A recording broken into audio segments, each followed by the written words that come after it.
All right. Let's get going. Leave that in and say, let's get going. That's perfect. It's perfect. All right.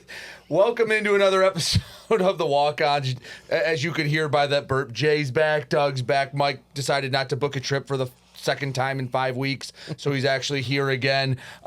Do have baseball to talk about, but we have a curveball for you, no pun intended. I did not plan on this being the start, but Jay has a rat problem, and I want him to tell it. He started to tell it, and then I told him and Mike to stop talking about it because I wanted to save it for recording. So, Jay, you have some rats hanging out around your house. Tell the story, dude. I do. How did they get there? Well, they're always there, right? We live in St. Clair Shores, so it's a city. They're always around, but they're transient. They're looking for food. And when they find a food source, they become neighbors. They try to live there. So what's happened to me and why I wasn't here last week is I'm dealing with something where I have a neighbor who lives behind me. Is she hot? No, not at all hot. Disgusting. Isn't that the first thing you think of? You hope. No. Well, first of all, he just said a neighbor, not. Yeah. I don't have. He didn't say I have a lady, just a neighbor. And Mike's perverted ass just went, oh, Go ahead. neighbor. Sorry. Yeah, so constant throughout the horniness. winter, and she's new, so she doesn't know any better, but throughout the winter, she decided, what are the little squirrels and birds going to do to survive the winter? So she said, I'm going to put a buffet out for squirrels. A buffet? Yeah, so she had 8 bowls laid out in her backyard with walnuts, peanuts, and sunflower seeds.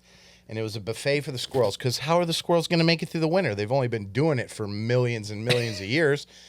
So she thought she was going to put her thumb on the scale and help them survive. So what happened then was now we have rats nesting in a bunch of our neighbors' houses and building homes under stairs and chewing through garages, all this stuff. Have any of them made it into your house yet? No, not in the house. Okay, that's a plus, That's right? a silver lining. Yeah. You should put some of that, all those bags of oregano you have in your house? Well, I'm doing You should things. put some of that in the freaking bowl. Well, I've got a whole plan. I've sprayed coyote piss around the house. I've sprayed. Where do you get coyote piss? You order it on Amazon. You order peppermint spray. You spray around the house.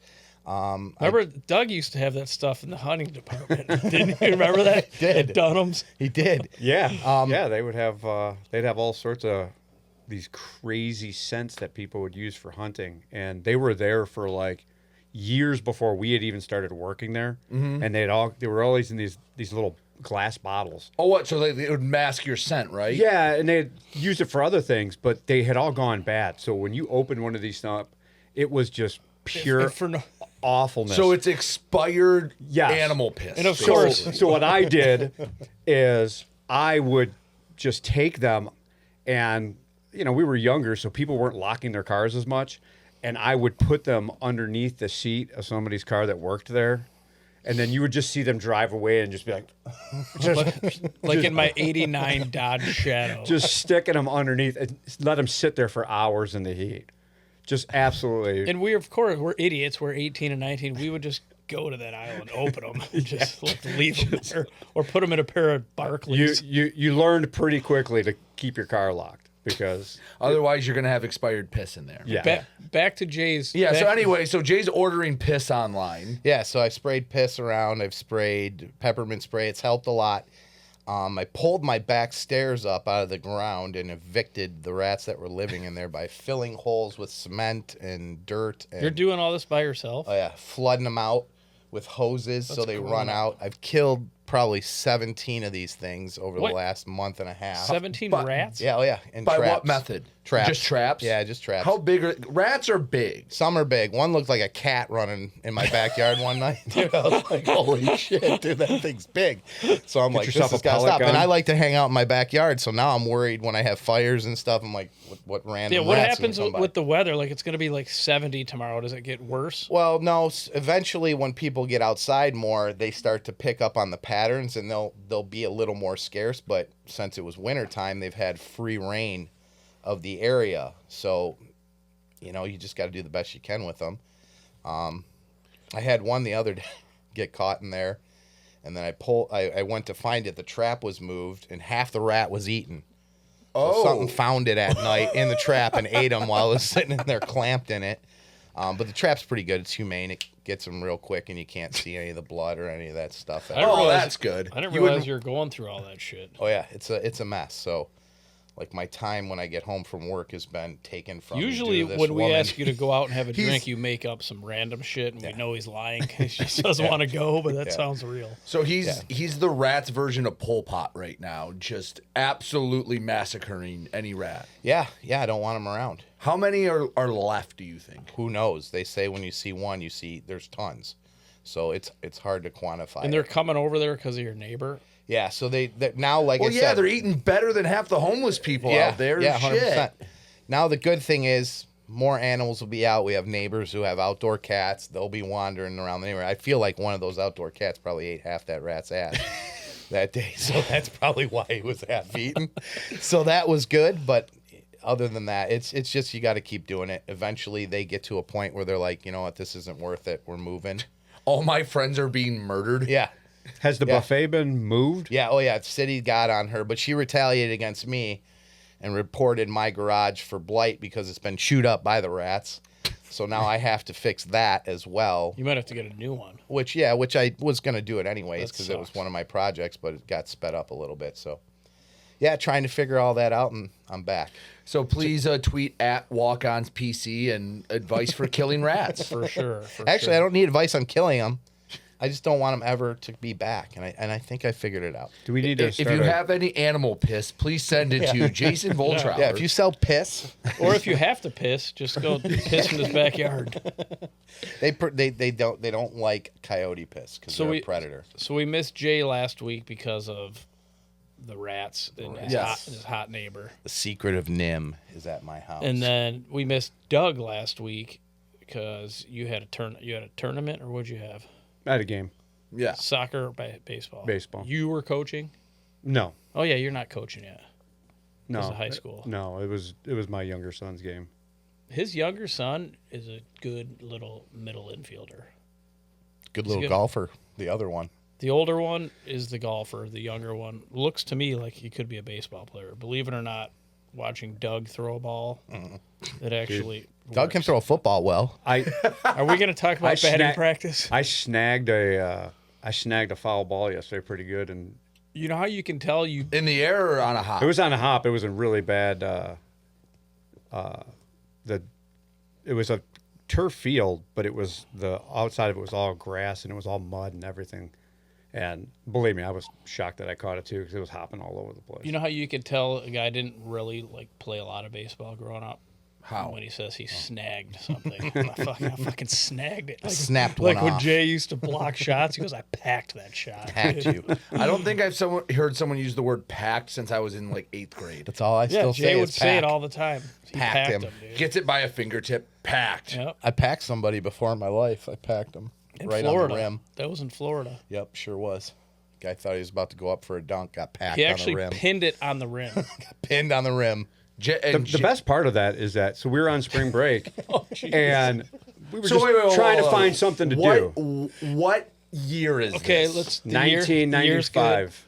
Okay. So Yeah, we were all like just 19. we were all just walking around. Lonzo. I was -1.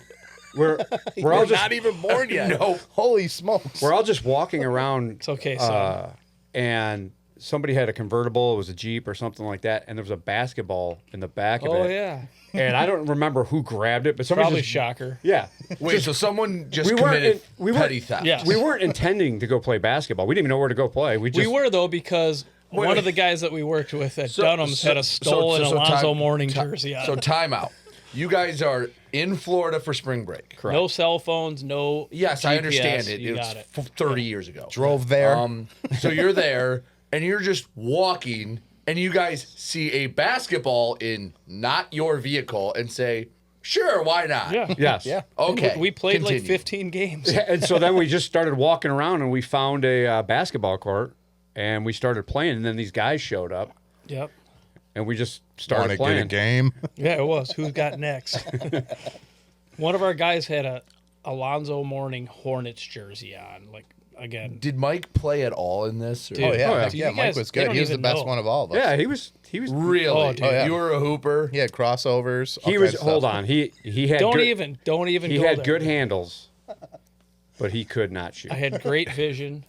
So his not stat shoot. line was 1 for 11 with 13 assists and 5 rebounds. Or like 0 for 2. I wouldn't even shoot. Yeah, I would no. just Take it to the drop rack. dimes. No. Yep. Yeah. All right, so he send can Jay handle it. piss. Make sure you don't you have your basketball secured around Doug.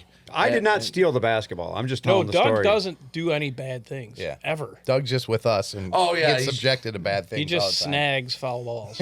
Yeah. That's it. Doug's just hangs And out I'll- with a bunch of hooligans and has to, And by all right, default. and then play off defense against Mike when he's on the Yeah, basketball yeah. court. Yeah. You'll see if someone's Treat him listening. like he's Ben Simmons. If Yeah. somebody is listening to this that we grew up with, they'll validate. Yeah. I couldn't be covered, dude. Yeah, no, he was good. And But what's there was the only point one of day that? he wasn't good. Oh yeah, we put. Okay, one more thing. We went. Basketball City was like brand new. Did you ever hear of Basketball Yeah. City? And we went. We would go there to play pickup on like Fridays or whatever. And we played like, I don't know. We just shoot around. You know, like almost kind of like who's gonna get picked. They have captains, and Jay was the #1 pick for the first time out of In my 65 life. times, and he still talks about it. In Like, every basketball. once in a while, he'll be like, "I was picked first. I was picked over you." Someone goes, "Let me get the shooter." Was Jay a hooper? No, No, not at all. he had no left. No left. He had one move. He'd go through his leg, with his right, go through to the left, do Pull a up for spin a move, shot. and then pull up some jumper they saw in Sports Illustrated. But my shot looked fresh. It looked good. Looked Yeah. fresh. And it would go in too, but I just was- wasn't good at basketball. Like if you had me dribbling, no, I wasn't. Jay had Umbros on and like tree torns and was just launching threes. Umbros with boxers on. That's rough. I don't know. Danger. I don't- Danger. I don't think that's your best basketball story. Well, we can't empty the clip all right now. Yeah. No, but this. Yes, I oh, Give mean, me, a we're hint. not- Give me a hint. What is it? you were at a famous person's house. Excuse. All right. yeah. No, Oh, yeah. no. All right. I don't know story if that time. story's Come allowed on. to come Well, out. I think Come it on. is. Yeah, I so think it's good. I wasn't Let's there. see how Doug tells it. I wasn't there, but he There called me will be immediately. baseball talk at some point. I promise. He called me immediately afterwards, and he used to go play basketball pretty regularly at Kid Every Rock's Wednesday. house. Oh, So he would go out there and play, and I the don't. Ritchie residence. And so apparently during one of the games, he threw a no-look pass right off Kid Rock's face. So I was at. So I'm You went off the heezy with Kid listen, Rock. I'm Yeah, but dribbling. Kid Rock was a good sport about I'm it. dribbling left-handed. Okay, so down to the right, the block. Well, you got to back up a little bit. How are you? Well, I guess this is before Kid Rock's Kid Rock. No. He We was- got. yeah, he's we Kid This would was get- after he was really famous. We would drink beers. Wait, so He- what year is this? My kids were. I was still my- thinking this was like 95. No, he No, was this like was late 90s, early living out, 2000s. living out in Clarkston, rich. So this is. I mean, this is cowboy. Oh, yeah. 100%. Kid yeah. Rock, Yeah. American badass. Ham- Got yeah. a trailer of Coors Light beer, lifetime Yeah, supply of we it. got drunk in the. He had like a. Yeah, he had a Coors So, Light. so how did this come about? One of our mutual friends, Pete Fuller, who actually is one of Gwiz's good friends. The man who makes this all possible. They grew up. They're with, not paying attention. They grew up with Uncle Cracker, and Uncle Cracker was with Kid Yeah. Rock, and Kid Rock built this like big basketball like full court. As you do when you're rich. Yeah, and he was actually pretty good. And he called his buddies and said, "Who wants to come play basketball over here? That's not going to be a dildo, right? Like, oh my God, I'm at Kid Rock's house, blah blah blah." So we started going there every week, and it was cool. Like we'd be out at the bar, and like he would walk into a bar, and he'd say like, "What's up?" He wouldn't know who I am today, Yeah. but he'd say, "What's up, Rice?" And I felt like freaking really cool. But anyway, so we're playing basketball. I'm dribbling at the top of the key, left-handed, so down to my right. Pete Fuller's ass is wide open on the block. I see it. I'm gonna just do like a bullet, throw it left-handed, right to the block, and Kid Rock's face got in the way. And my boys didn't come to like help at all. They all started yelling at me, like, "What the fuck, Rice? What the fuck? Kid Rock's down." But he was actually really cool. And Doug's right. I never was invited back. We was his played there last- like 10 times. And that was the 10th. Yeah. Hopefully it was coincidental, but yeah, it was pretty neat to hear some of the stories. And he was very polite. He was a total regular guy. All right. Well, I won't get into it. I know Kid Rock. I think he stole my uncle's hat once.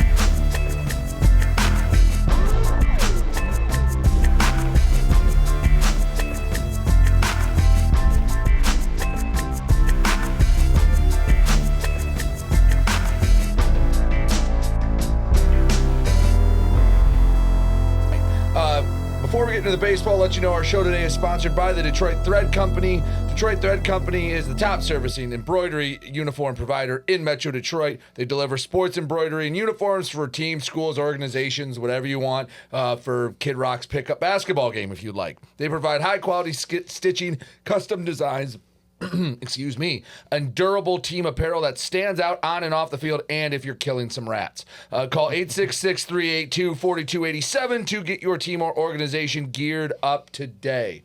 All right, we do have to talk some baseball. Mike, we'll start with you in the Big Ten. Michigan sweeps Northwestern. They needed that, vaults them up to 6th in the Big Ten standings. It was big, man. They're starting to get, like, more than just regional attention, I think. They're doing, they're winning games that they're supposed to. So game 1, it was a 7-6 win, and Kurt Barr is the guy, right, that we all keep hearing about every week. He had a different Kurt Barr kind of night, but, you know, people say when aces don't have their great stuff, but they still win, that's what makes them aces. He went 5 innings with 5 hits. He actually had 5 walks this week, but 6 Ks.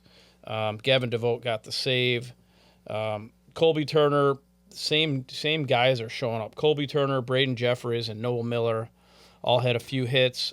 Colby Turner went yard in game 1. Game 2, the lefty, the infamous lefty Shane Brenham, who Oakland faced. Remember we talked about that a couple weeks ago. He won again. He's at 4-3. He went 5 innings with no walks and 9 Ks, and he's a true freshman. Colby Turner went 2 for 5. New guy. There's a new guy that came out. Maybe we'll ask Coach Stone when we talk to him later, but he is June Sung Park. Okay, June Sung Park. How long did you practice that one? It's actually, I just sounded it out. It's not too bad. So he probably messed it up. I might have gotten creative, like Yon Sung Park or something, but like June Not Sung even Park. in the ballpark. Yeah, exactly. Well, he went 2 for 3 with 3 RBIs, and one of the kids I mentioned last week or a couple weeks ago that's starting to show up, a local kid from Country Day who ended up going to IMG, but Josh Campbell added 2 RBIs in game 2, so they won that game 8-3. Game 3, I have in like exclamation points Lally Day. He's another local kid. He went 9 innings. When's the last time you guys heard that? He went 9 innings in a college baseball game with 1 hit baseball, 3 walks and 6 Ks. There was a ton of really good defense behind him. But frick, dude. I saw him the weekend before I went and watched part of the Michigan game, and Michigan State surprisingly lit him up. He was pulled fairly early. Yep. It was me hitting the mic, not Mike. No, you know what, Doug? Michigan's roster is a lot of kids from not from here. So they don't care about the Michigan State game. Yeah, well, they don't care, but they're also all the Michigan State kids are very familiar with Lally too, right? So that's a lot to be said. Lally there. did get Big Ten Pitcher of the Week for that performance. Yeah, as of like 2 hours ago, 3 hours ago. Recording. Yeah, I was really shocked. I had never seen them play live before. I couldn't believe how small they were. Like you think about Big Ten players, you think they're going to be stacked with 6'3" guys all over the place. They had a third baseman who looked like he was no bigger than 5'5". Yeah, he was good. They're bigger though. Like when you're on field, it's weird. No, like seriously, you go. I guess from the third row, they don't. No, it is weird. Like you even go to a hoop game. You know how it is when you look at a hoop game and then you go down, especially. Because everyone's big. So like, if everyone's 6'5", then a 6'2" person looks like a midget until you walk up and you go, oh, you're just very large too. They're all built like Jay and Jay's Fighting Days. Like they're kind of like Alex. They were all like Alex stocky, Bregman-ish. Yeah. stocky, not so tall guys. We like to call it compact. Yeah. And then dense. Michigan, they have the... Wait, look at this. Come on, Jay. Listen, Come on, Jay. They have the last 10 games, they're tied with UCLA, 9-1. And they have the longest winning streak out of the Big Ten with 4 tied with Nebraska. Are they really 9-1? 9-1 the They've been last vaulting 10. up. What's what 3 out of 4 sweeps or 2 out of 3 sweeps? No, they've been big. And one thing, Mike, you brought this up to me. You texted it to me. I want your guys' opinion on this. They were originally scheduled to play Dayton. They said, no, sorry, Dayton, you're not good enough. We're going to cancel and schedule Miami of Ohio instead because they're about 150 spots higher in the RPI rankings. And Michigan's politicking and jockeying for that for that postseason bid. You got your guys' thoughts. Making a schedule change basically the week of for RPI reasons. So let me give you a couple more things before you chime in. I didn't realize. Remember, we kind of make fun of midweeks. The theme of the show is like, who gives a shit about midweeks? Like the past few weeks, I didn't realize that it's important. RPI is important in baseball now, and especially for Michigan. So that's what they did. They kind of seems like they dumped the team and said we're going to play a team with a bigger RPI because it's going to help us to get to the. I guess I don't have as big of a problem with it in baseball because they do play so many games. It's not like football where you got 10 games. Right. Or, basketball, you're in the 20s. And Or, Doug, you'll remember this, the high school team that canceled their week 9s so they'd get into the playoffs because only had playing 8. And I think you remember that from like 6 or 7 years ago. yeah, they've changed the playoff format several Yeah, times. but but that was yes, the old one. Yeah. So how is it compared? Like you say, it's not bad for baseball. I don't know. I mean, I feel bad for Dayton, but I don't know that I have a problem with it. I think it's maybe you can make it up to him somehow, but I mean, in the if contract, if you get paid. yeah. Did I miss something here? Am I stupid? Is it they're playing a stronger team? Yes. Yeah. Because they I like it. But the thing is, you've had that schedule, and you kind of fuck over. Yeah, they Dayton. dumped it yesterday. But the question is, like, hey, if it's a buy game or something, and I have no idea if they get $20,000. If you say, here's $20,000, you're free on Tuesday now. Yeah, so, I guess that's the way to make it good. So, so they do want you to get power that up money? a little bit. it all depends on the contract. I don't know. Yeah. And I'm sure that they can't just cancel it and well, not I mean, pay you see them. it in football with much bigger numbers. It'll be like Michigan has canceled their series in 2031 with UTEP. They're going to pay them the $350,000 or whatever. So Dayton's a 195 RPI. Yeah. And Miami of Ohio is a 53. And I think Michigan's like 47. Michigan might get an at-large this year. I think Dayton's just got to kind of understand under those Yeah. circumstances that, hey, we're not doing this to screw you over, but Our we program- need help Yeah. to get in. And, you know, I don't know how you make it up And to I know them, but Tracy Smith came from Miami of Ohio, the head coach at Michigan, so there's some... All right. I'm getting a let's move on look from Yes. Brady. Because we have a lot to talk about. Michigan State had a nice weekend. They go out to Seattle and take 2 or 3 from UW, the first Big Ten team to go out west and do that.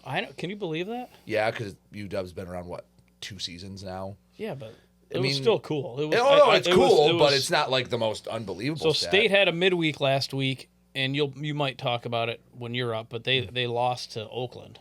So Oakland's taken down the 2 Michigan teams. Oakland, I'm going to be conflicted with Oakland when we Yeah. get there. So game 1, did you guys notice? You guys probably did. by the way, University of Washington, one of the nicest campuses you could ever go to. Mike used to live in Oh Seattle. boy, this is another story. And- What? I never knew that. yeah, Mike lived in Seattle for a few years. 1 and year actually, 2002. I guess it felt longer, but Yeah. I whatever. missed you so much. So I was on break at school, so he was struggling out there, so I flew out there to go hang out. It was me, my wife, and my 1-year-old daughter at the time, Casey.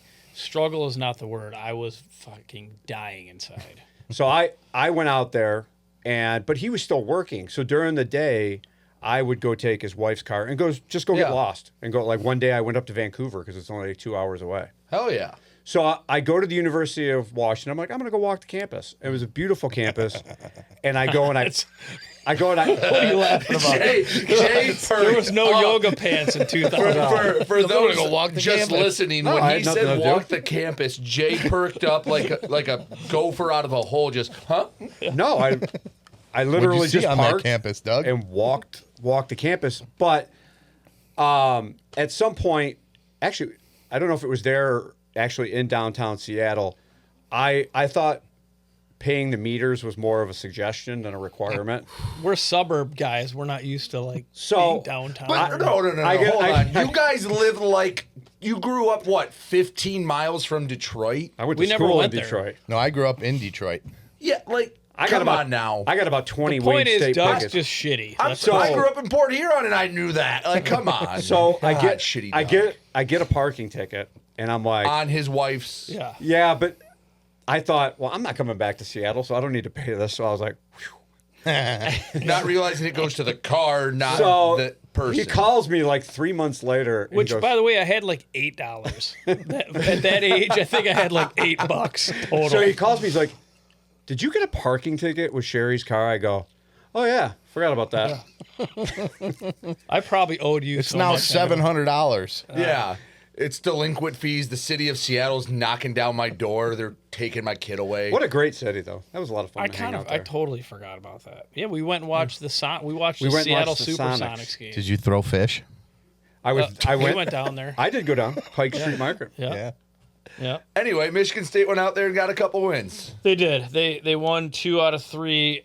Did you notice who did not start game 1? Yeah, they threw up. It wasn't Dude, for UCLA, but what a funny coincidence. Like, no one's listening and going, yeah, that's a good idea. But State did not start their ace. They kind of threw off a little bit. So Donovan actually started game 2. So game 1, they won 6-4. J.D. Greeley was a guy I wasn't familiar with. He pitched really well. He went 3 1/3, 3 hits and 0 runs. And the winning pitcher was a kid named Nolan Higgins. Have you ever seen him, number 41? No. Dude, he was like 94, 95. Just bringing heat. I think he's a St. Mary's kid, too, a local kid. that's a pretty good guess, if Yeah. not. Yeah, but I have in quotes, big fella, comp is John Lackey.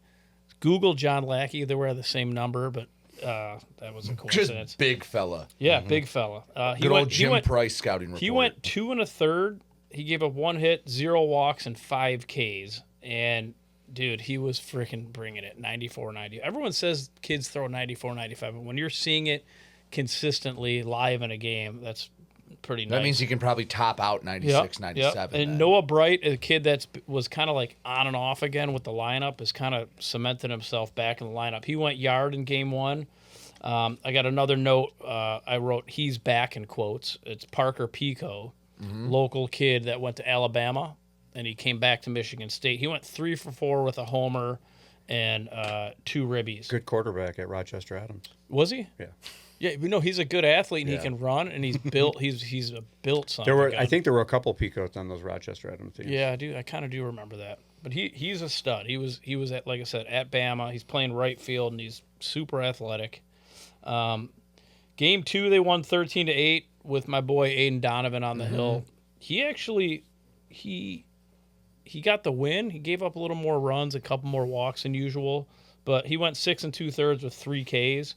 And lefty Bobby Crane from University of Detroit, Jesuit High School, 2 1/3 with 2 Ks. Randy Seymour went off. He went 3 for 6 with 2 homers and 5 RBIs. I think he's had a couple.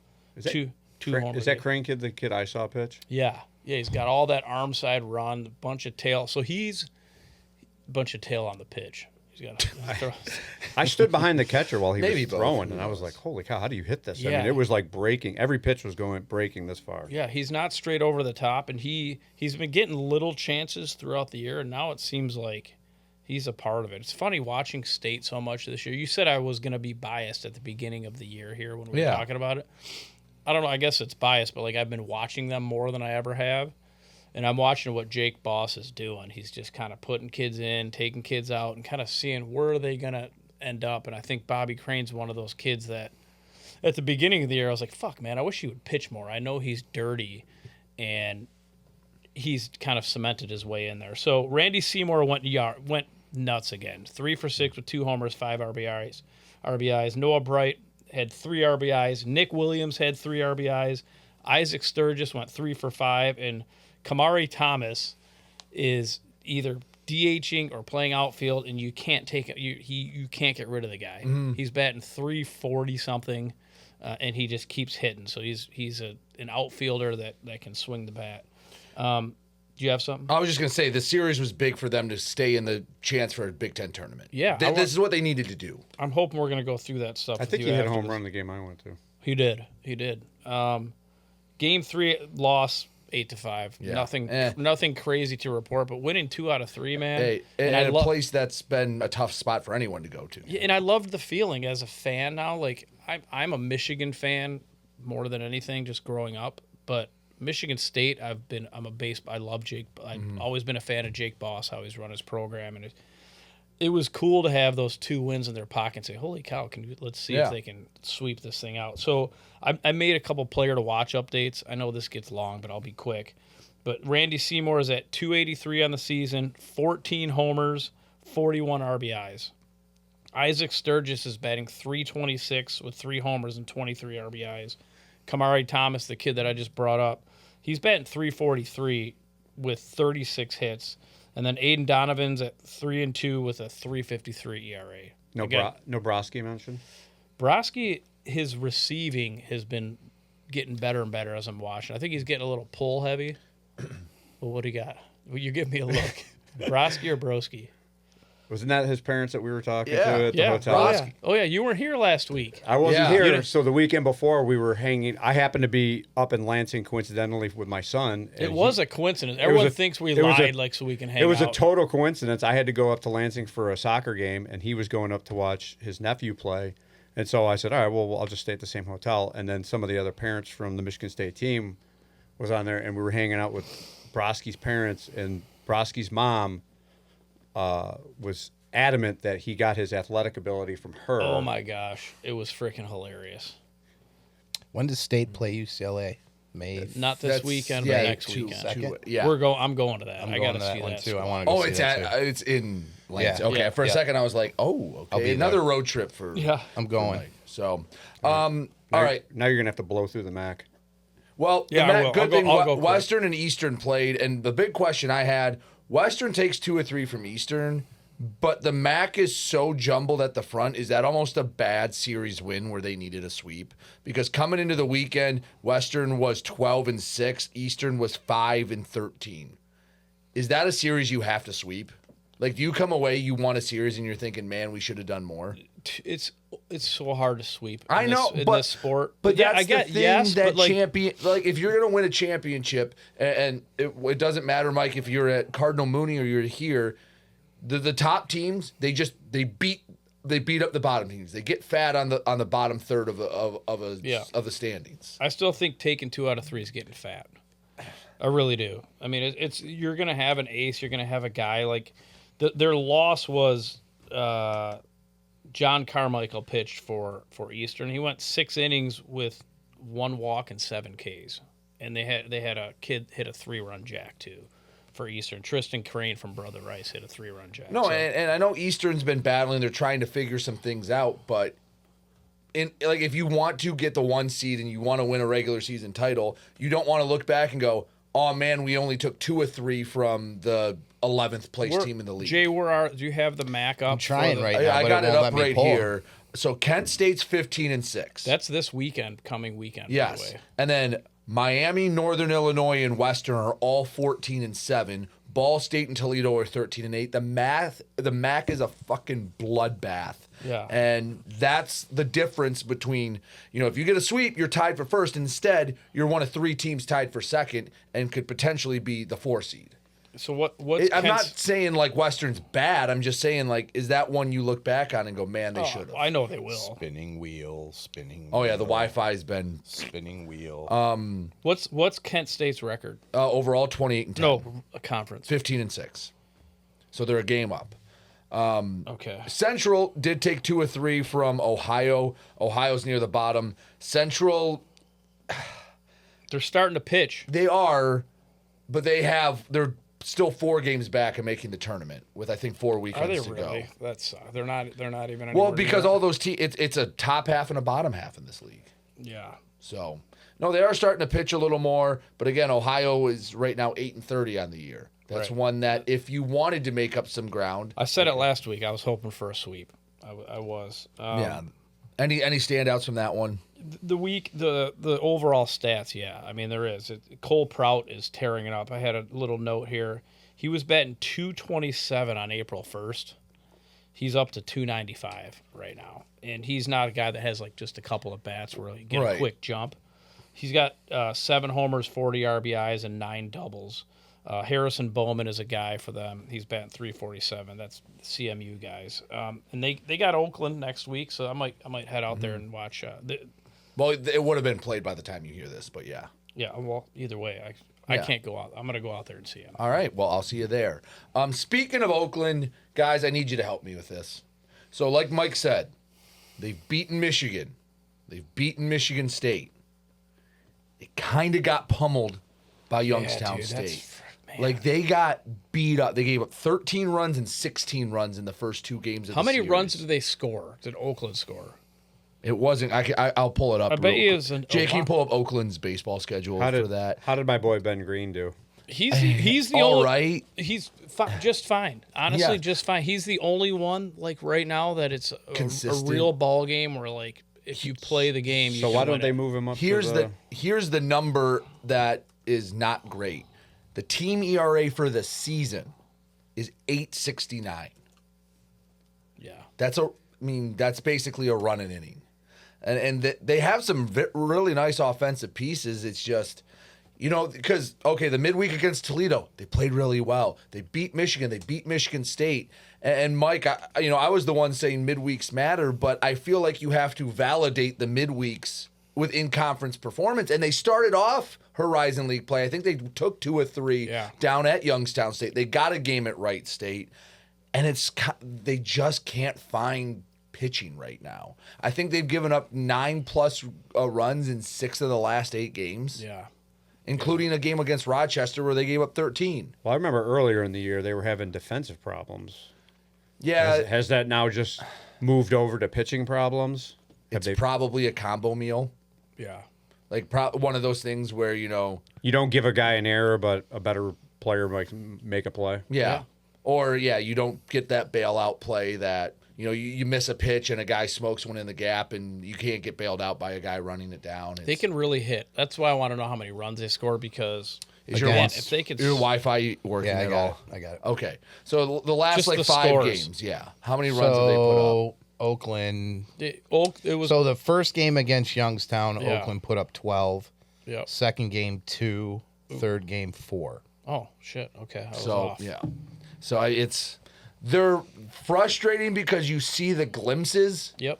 but the consistency's not there. All right, let's go to the GLIAC. Davenport had the week off of league play, so again, the 7-team league, someone's got to have it off. Grand Valley takes 3 of 4 from Saginaw Valley. That was huge for Grand Valley. Yes and no.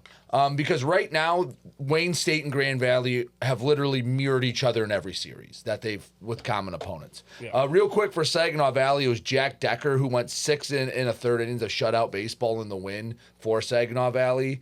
But Grand Valley, it was a lot of the same names you've had. Jack Decker is now being recruited by me Oh, for the USPBL. He's a dude. You're open. Yeah. Is that tampering? Did you I just don't know. admit to tampering? He has nowhere else to go. After he's done this year at Saginaw. I mean, if he gets drafted, he gets drafted. But I want him in the USPBL. So what I wanted to ask Maybe you it is guys, tampering. I'm saying it out loud. Yeah, we'll edit I- it. We'll find out. While he's Who would you be tampering? Yeah, I don't with? know. I don't There's know. Well, I nobody mean, to tamper I guess with. that's just a very low stakes version of an agent talking to a college football player saying like, "Oh, hey, These kids all have like advisors now. yeah." So go talk to the advisor. Anyway, what I wanted to ask you guys, this is a debate that comes up. I'm firmly on one side. So like with Player of the Year or MVP, should pitchers be eligible for this? I don't see why not. I don't know. I don't see why not. If they I really- don't know. If I mean, it would have to earned be. it, if they earned it, why not? Do you got one to name to give Yes, to I don't know. justify it? I'm going somewhere with it. I don't know. It's tough. You'd have to have a remarkable year. Yeah. So It'd How have many to be pitchers off- win the MVP in the pros? it happens. It happens, Yeah, right? Verlander- If you earn it, man. Willie if you- Hernandez If did. you have an outstanding year, Verlander why? did it the one year when he won like 25 games. Yeah. So Did where Aiden Carolden might have won it years ago. So where I'm going with not this, Aiden Carolden, Ryan Carolden. Ryan Crowe. yeah, Aiden's the younger brother. Where I'm going with this is Colin Bradley for Grand Valley had a 7-inning complete game victory. For the season, he's 8-0. 63 and 2/3 innings pitched. He's given up 44 hits, but again, in 63 plus innings, he's walked 9 batters. Wow. He's struck out 41. His ERA right now is 1.27, and his whip is 0.83.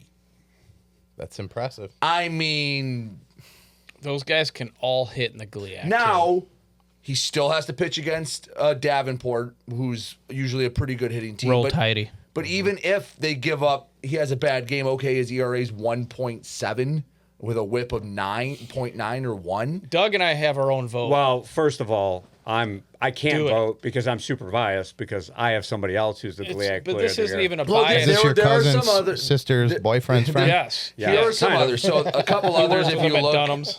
if you look on Grand I'm with Valley, Doug. Evan Morrison, he's hitting 423 with 4 bombs, 30 RBIs, OPS of just under 1.1. Caleb Estrada, who hits third in that lineup, hitting 400 with 12 bombs, an OPS of 1.157, and then Drew Hill for Wayne State. I mean, he's been on a tear. He's hitting 438 with 9 bombs. How many at 43. I don't have at bat. 175 at bats. And he's batting what? 438. 438. I looked it up today. That's like- 43 ribbies, a 1.277 OPS. Yes, yesterday he went in the second game. He went 2 for 3 with 2 bombs. Is that your guys' bias, Hill? Yeah. Yeah, but he I like his dad too. I don't know. Yeah, he's awesome. Yes. I don't know. I can't remember. We talked so much. I don't remember if we talked about this on the last show, but it looks like he's playing fucking wiffle ball. Yeah. Did I say that already on the Yes. show? We went and watched him play. Mike and I Yeah, went the to game where he went to the was Grand Valley hurt. game. Yeah. He was hurt. He could barely run. And he still hits a nuke. He went 3 for 4, hit a double, and then put one across the street at Wayne State. Was he running last week? Any idea? He's good. He's good. Give that kid a hernia, he'll probably hit more bombs. Why'd you say that? This is Papa. But, has a hernia. For like 7-year hernia. 7. Oh my 20. God. Sorry, Jay. Jay's a Exposure walking- hernia. Jay is a walking hernia. Just remember, next That's time I see you, I'm gonna rub it. How does that? Any idea how that works? What? Like with MVPs and player of the year and all that. I What do you wonder, like? How does what work? like do the coaches? I think I vote don't know if for the it? coaches or the SIDs. I'm sure they do, but like Buck Snaps from Saginaw is probably in there as well. I know Davenport. I'm trying to load up their thing, but again, the internet's been. Will we They know have a who- guy or two. I don't know if we'll know by tournament time. I think, but Are you going to let the people know? But I will. All I'm saying is, I think there's like 4 or 5 really good candidates right now. Yeah. That there's not a wrong answer. There's just a more right one. What year is that pitcher for Grand Valley? I believe a senior. He was a GRCC kid. Oh, really? That came through. Mike Eddington guy. Yeah. Real quick, Wayne State swept Roosevelt. Roosevelt just sucks. Wayne State put up a 13-piece in the 3rd inning of game Sweep, 1. I'm assuming. 4. Yeah, 4. Yeah, so they did their job, like you were saying. Because they needed to keep pace with Grand Valley. They gain a game back. They have one more series against Purdue Northwest, while Grand Valley still has to play Davenport and Parkside. Most likely path if Wayne State wants to catch Grand Valley is they have to sweep Purdue Northwest. Davenport splits with Grand Valley, and Parkside can steal one. It would be the exact same GLIAC schedule as Wayne State had. So that's the GLIAC. In the GMAC, Northwood took 3 of 4 from Lake Erie. They're bad. Northwood scored 53 runs in the series. I love it. That's a lot. Caden Durea had 6 RBIs in game 1 of that one. He was the one that stood out. Jay, can you look up Hillsdale? Shocker, split the first 2 against, I believe, Ohio Dominican, and they were playing the other 2 today. So look up Hillsdale. yeah, schedule. Hillsdale. Because when I was going through it, there wasn't. I mean, obviously, we were waiting for the games. Today being Monday when we're recording. So Splitsdale is continuing. We'll see if they do it in the back half. But Northwood and Hillsdale are just kind of middle. I will say Hillsdale in their midweek came back from a 6-run deficit to beat Wayne State. That was a nice win for them. Oh, wow. Yeah, they're actually playing at Wayne State the Tuesday of this week. So Okay. as we go through that, I know D3, there just wasn't a lot, was there? It was tough with all the postponements, but before I get to that, so I knew I wasn't going to be here last week. And Are you gonna have a shit? I am a little bit. Diatribe coming. Oh, boy. No, I spent like 2 hours putting notes together so you guys could talk about D3 Do you still have them with you? and JUCO guys. And then as soon as the podcast came out, I'm like, I'm going to watch it. Yeah. You know what's funny about that? Zero. So, All right. No. Zero. real quick. And on top of the point that I felt Thanks for bad, all your hard work, Doug. I actually, because I had some internet issues and whatnot, I actually texted all the coaches and asked them. So they all texted me information, including Rick Smith. Okay. Wow. So I did first feel of bad. all, Rick Smith, the guy who coaches at Henry Ford? no, No, okay. That's he's Jackson. at Jackson. First of all, fuck off. I mean, that's ridiculous. Because I had to pay an $85 ticket 30 years ago. It's probably 30. The other thing is that's on me. It's not on Brady. And I- I got a text from Tommy Nahas, our producer. He goes, like right after Doug goes, thanks, guys. He goes, how the fuck did Doug even know? Because it was like 3 seconds after he sent us like the download. He had the receipt So- cool. I was Doug when- just assumed. No, you guys dummy didn't do it. just fast forwards his Oh, yeah. part. fast forwarded right to it. But no, that was totally on me. I was stuck in Vegas. Sherry was probably hammered, running around down, gambling all of my money away, our money away. So I wanted to get out of there Nice and go catch. Like check. that catch. Right? Yeah. Tommy, my money. Tommy, All while we're my right money. here. I want to apologize to all the coaches that took the time to text me and nothing got done with it. I really I appreciated looked all up, the help. I knew all the information. I just Yeah, he was about to read it. Yeah, it and Mike was just me. goes, "Oh, I got a work meeting in 10 minutes." Like, okay, thanks, Mike. So, All right. So, but yes, but yes, it was anyway. very difficult. There was a lot of games postponed. A lot of games didn't play. A couple of teams only played a couple of games, and I'll be honest with you, it was just hard. I'm always trying to find something to talk about some of the kids for it, but I mean, Did you get anything from It was- Carney Olivet? he's the only one I talked about because before I'll just say it now. He went 8 innings, 0 runs, 18 Ks. Dude. Wow. Yeah. Set what? The Olivet big single game. game record.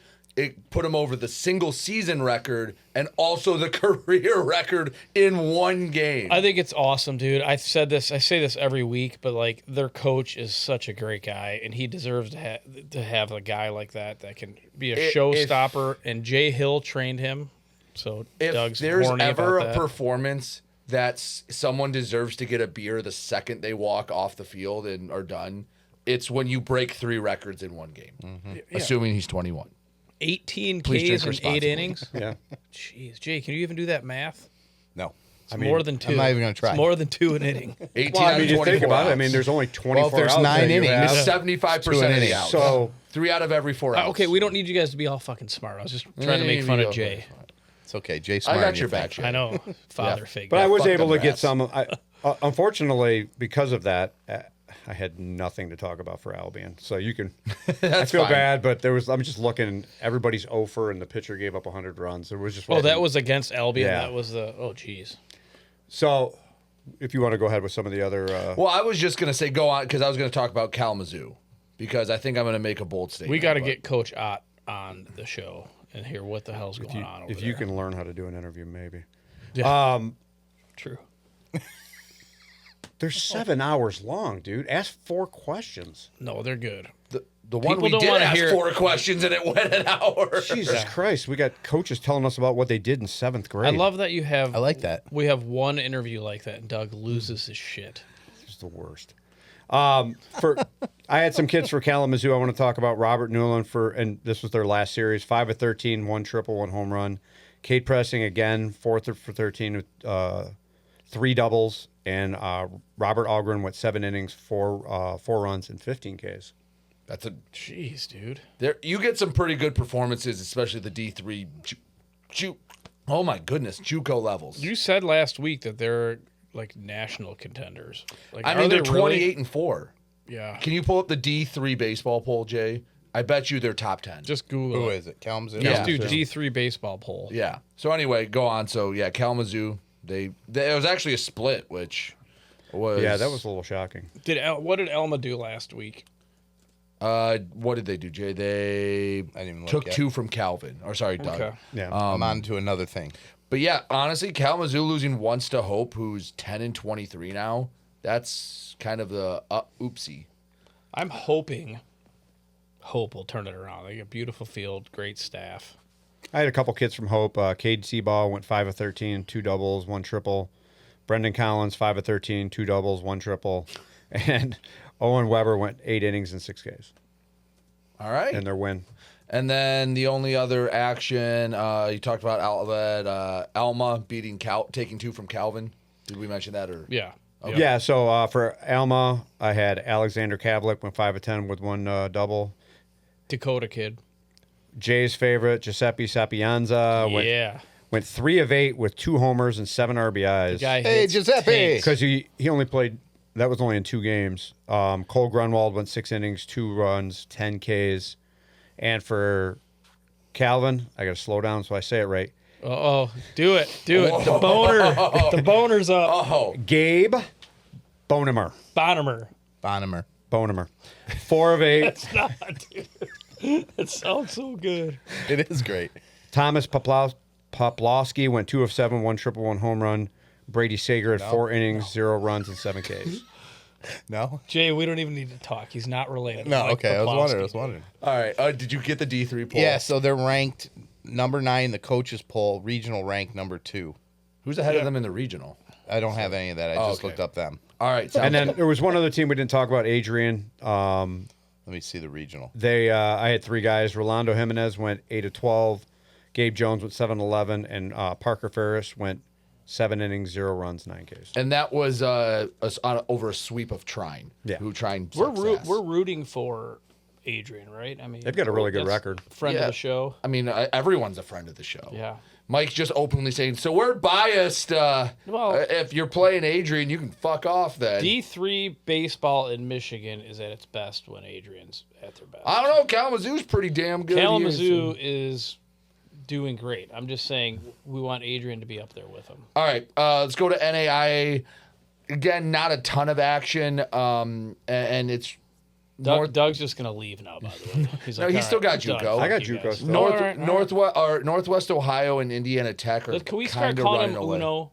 Start calling him It's Uno. lit- That's what people call him. Just do it. Dennison That's is ahead University of Kalamazoo. Northern Ohio, like Northwest Ohio. It's listed as Northwest Ohio. Is it really? It's Pull Uno. up the NAIA standings. Dennison's ahead of Kalamazoo in the regional. Thanks, Jay. You're welcome. Now back I'm going to to the get it NAIA. across. So, all right. Anyway, He's always got to finish his Gotta stuff. finish it. Sorry. Told me to look it up. I'm going to Madonna finish it. did split with Northwest Ohio. Good. Swept Siena Heights.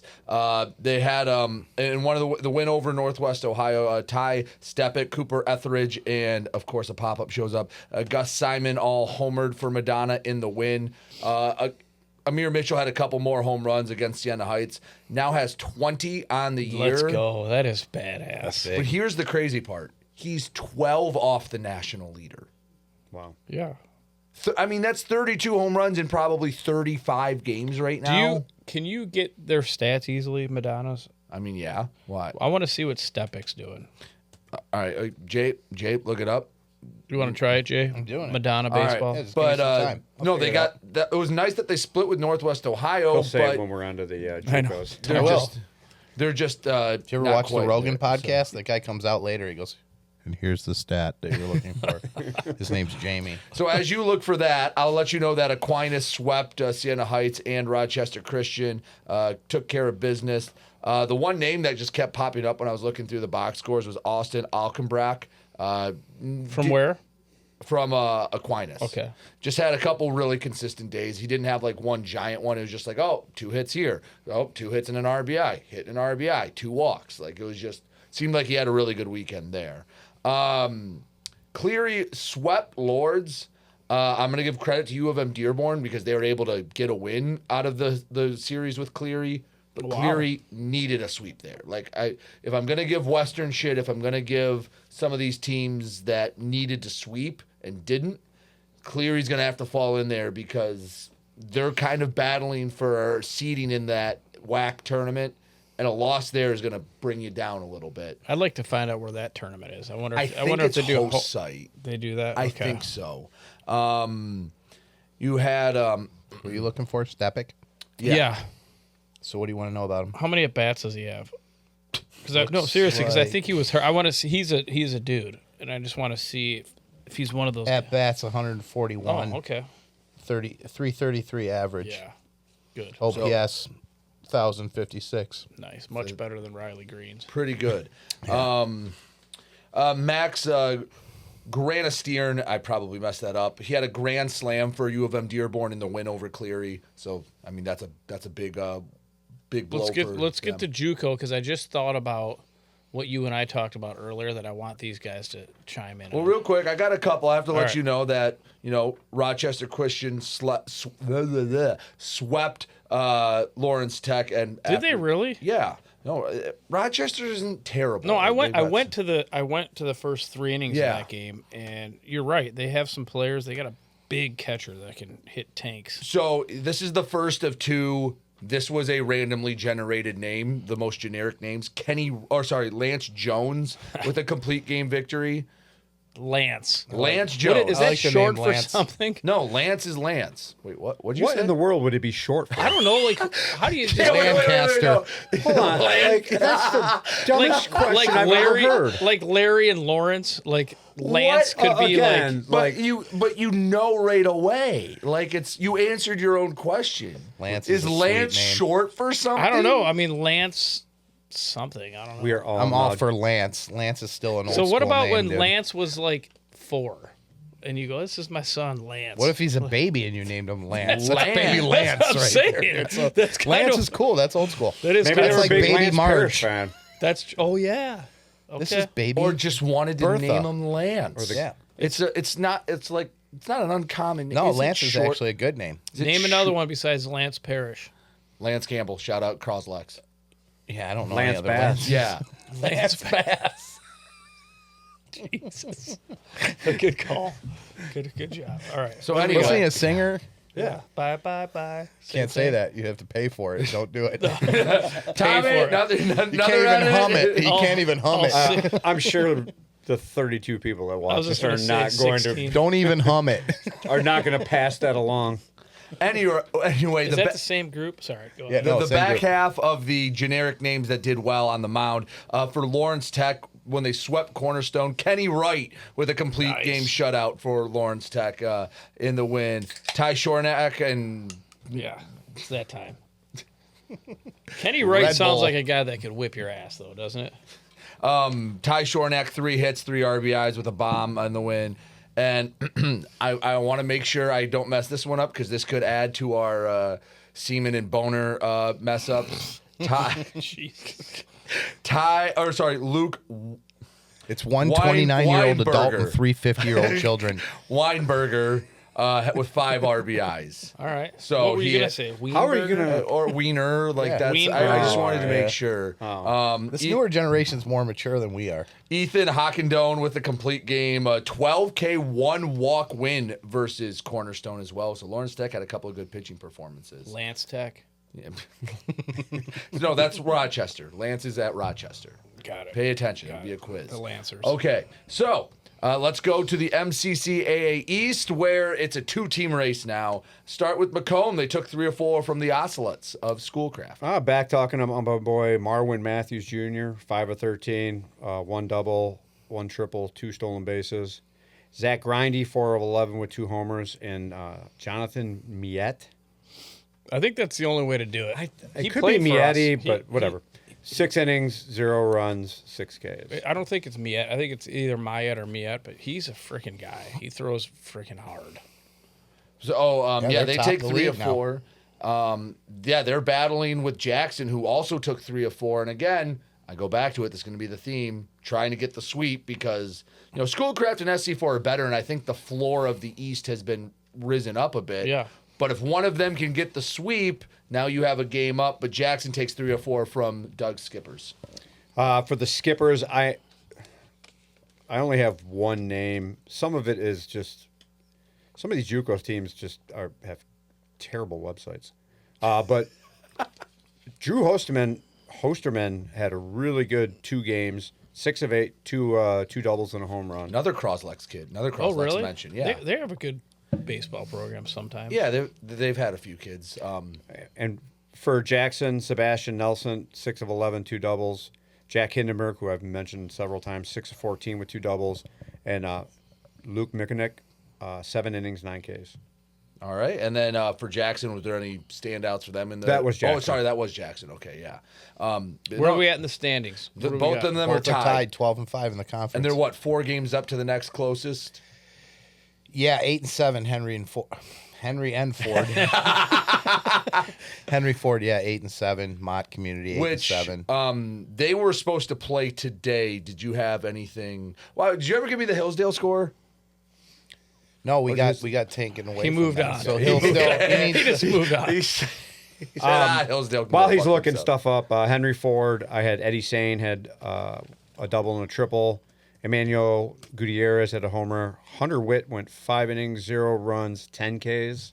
Which high school is it? Which high school around here is maroon? Henry Ford? Warren Mott. No, Warren Mott. No, well, no, yes, no. but Henry Ford no, is Henry maroon. Ford. Yeah, That's where he's from. yeah, he's I from. love that Mike just knows high schools by colors. Yeah, I'm bad with the Utica community schools. I get them Henry Ford and then Utica. Ford. Utica and Ike. No, I got those. Henry Ford is the Falcons. Yes. Correct. And Utica's the Chieftains. Yeah, Which game correct. did you want for Hillsdale? The ones that were today. Like live. It's probably live. Well, one probably already happened. So Keep So going. Doug. one we happened should- already, yeah. and it looks like they're playing Rochester. They played yesterday. So one game's already done. They lost. It looks like 6-4 and 7 Against Ohio Dominican or University of Finland. oh Finley, the other orange and black. So the next that- game's gonna fire it Congrats, up they're at going to 5. win the second game anyway. Yeah, because they're Splitsville. for Mott, I only had Connor Sweeney got the win versus Henry Ford. And lastly, with Schoolcraft, Sean Eatman went 6 of 15, 1 double, 1 home run. Lucas Kloon went 5 innings, 1 run, 5 Ks, and Andrew Frederick went 4 innings, 2 runs, and 3 Ks. All right, look up the Mott and Henry Ford game today. Damn, Jay, you're Go getting to busy. go to Mott Community College because Henry Ford's website Good job, Doug. is an abomination. Yes, good job, Doug. In the West, Kellogg Say sweeps. thank you. Thank you. Kellogg sweeps Kalamazoo Valley. I'm just gonna say it. Kellogg is the best JUCO in the state. Oh yeah. They're like You can 18 say a and 1. region, I think. And what? I think you can say a region. I'm sure I don't know. I didn't look at the Ohio No, schools. I think you can. But they're the best in the state because that's what I look at. They sweep Kalamazoo Valley. They are clearing everyone in the West. Lansing takes 3 or 4 from Lake Michigan to try to at least get up to those top 2 because remember the top 2 in each conference make the postseason district tournament. Yep. The rest is the power rankings. Is the district just Michigan? No, is it's the 3 Michigan conferences and the 1 Ohio conference, and it's some weird. It's I don't want to say weird. It's the formula where you don't end up playing the same team. So like if for Macomb and Henry Ford or Macomb and Jackson, sorry, they're battling all year. They won't meet in the first round. So like the 2 in the West will play the 1 in the North or something like that, and then it's actually a complex, but it makes sense. It's not like the GLIAC. I'm on Mott's thing right now, but they haven't posted scores yet. Gotcha. So it's 2 p.m. their game, and then 5 p.m. Mott didn't even have their own box score from yesterday's game. All right. Glen Oaks did sweep Ancilla. Glen Oaks has sucked, but Ancilla's been way I had worse. 3 hits against Glen Oaks. Is that the one game you played? Yeah. Okay. And then in the North, Mike. The North, I did no research, but I'm going to tell you right now without even looking, Grand Rapids is in first place. They swept Mid-Michigan. Are they in first? Go through the Yes, standings. Grand Let's- Rapids is in first.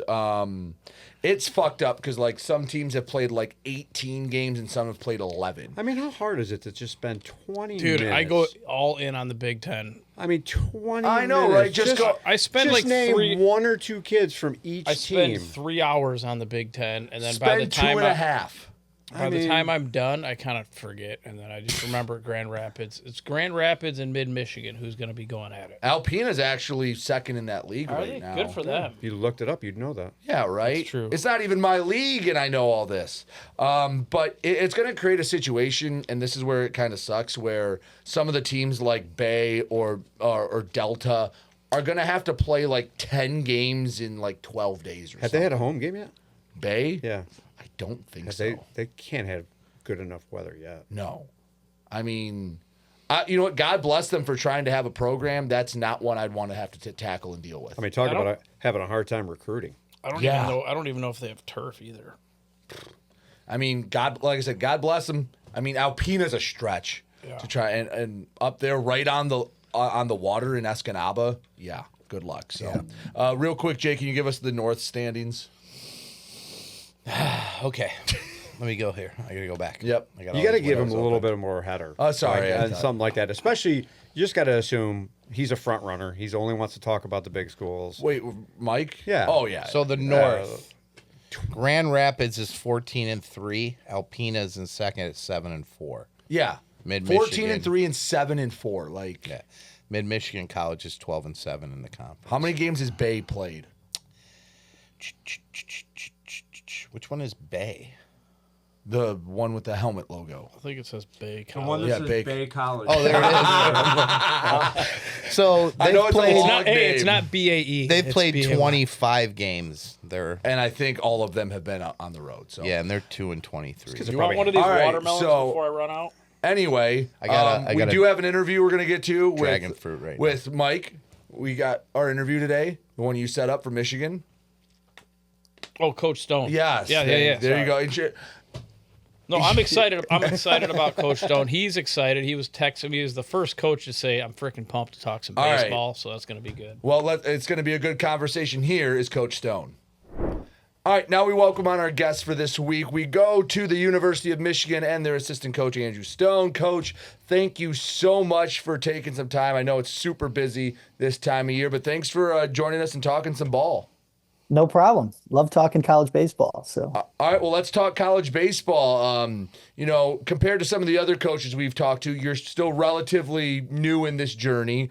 You played in the state, you've coached in the state. Walk everyone through their journey so they can get to know Coach Stone a little better. yeah,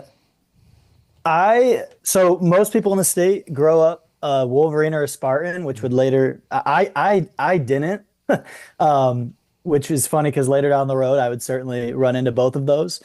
My dad worked at Western Michigan for 35 years in the athletic department, and so I grew up a Bronco. Like I grew up living and dying on all of the games, grew up in that athletic department. And so I had the opportunity.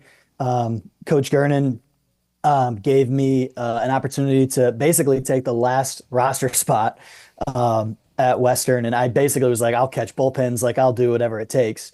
And so that's where I spent 5 years there. Absolutely loved it. We won a MAC tournament championship one year. Got to spend a lot of time with Coach Petrovic, who you guys had on last week, and just like absolutely loved it. Like absolutely loved it. Was 5 years there,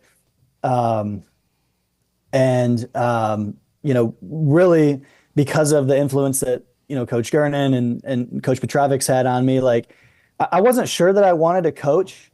I actually took my last summer. I needed an internship to graduate, and I did an internship that was it was in baseball, but like sort of an office job. And I remember it was actually in Colorado Springs at the Major League Baseball Players Alumni Association. And I would go up to Rockies games on Friday night, sometimes just by myself. And I just missed the dugout so much. And so that summer I was like, you know what, like I think coaching is what I want to do. My dad spent 35 years in student athlete services. And so I saw how he impacted student athletes. And so I wanted to do that, but I didn't want to give up baseball. And so I ended up, thinking that coaching was kind of the way in. And a really long story short, I got really lucky that I had made a connection with Mike Ott at Kalamazoo College, it's a fantastic program. Yeah. I was actually interning for him, just doing kind of like ops stuff. And he actually held open a assistant coach position open for a year for me. And so What years were you there?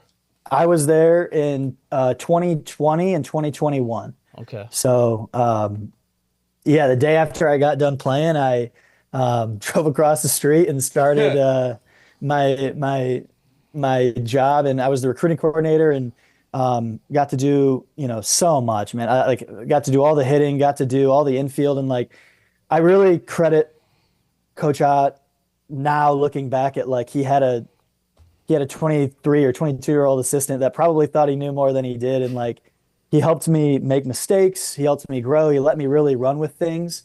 And I'm really proud of the time that I spent there. I think, they had just missed the MIAA tournament the year before. And if you look at from 2020, that season got Yeah. cut short. If you look at from 2021 until now, like that program is it's on a national scene now. And so We were just talking about that. they're fantastic. I think he's a great coach. He runs a great program. That league is so much fun. Like it's so much fun. Everybody.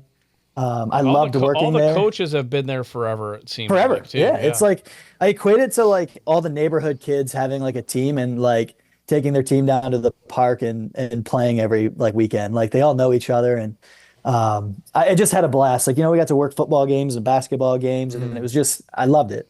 But I actually, I had an opportunity to interview at Michigan State, and it's funny. I actually didn't get the job the first time. I interviewed with Coach Boss. It was, I think, late fall in 2021.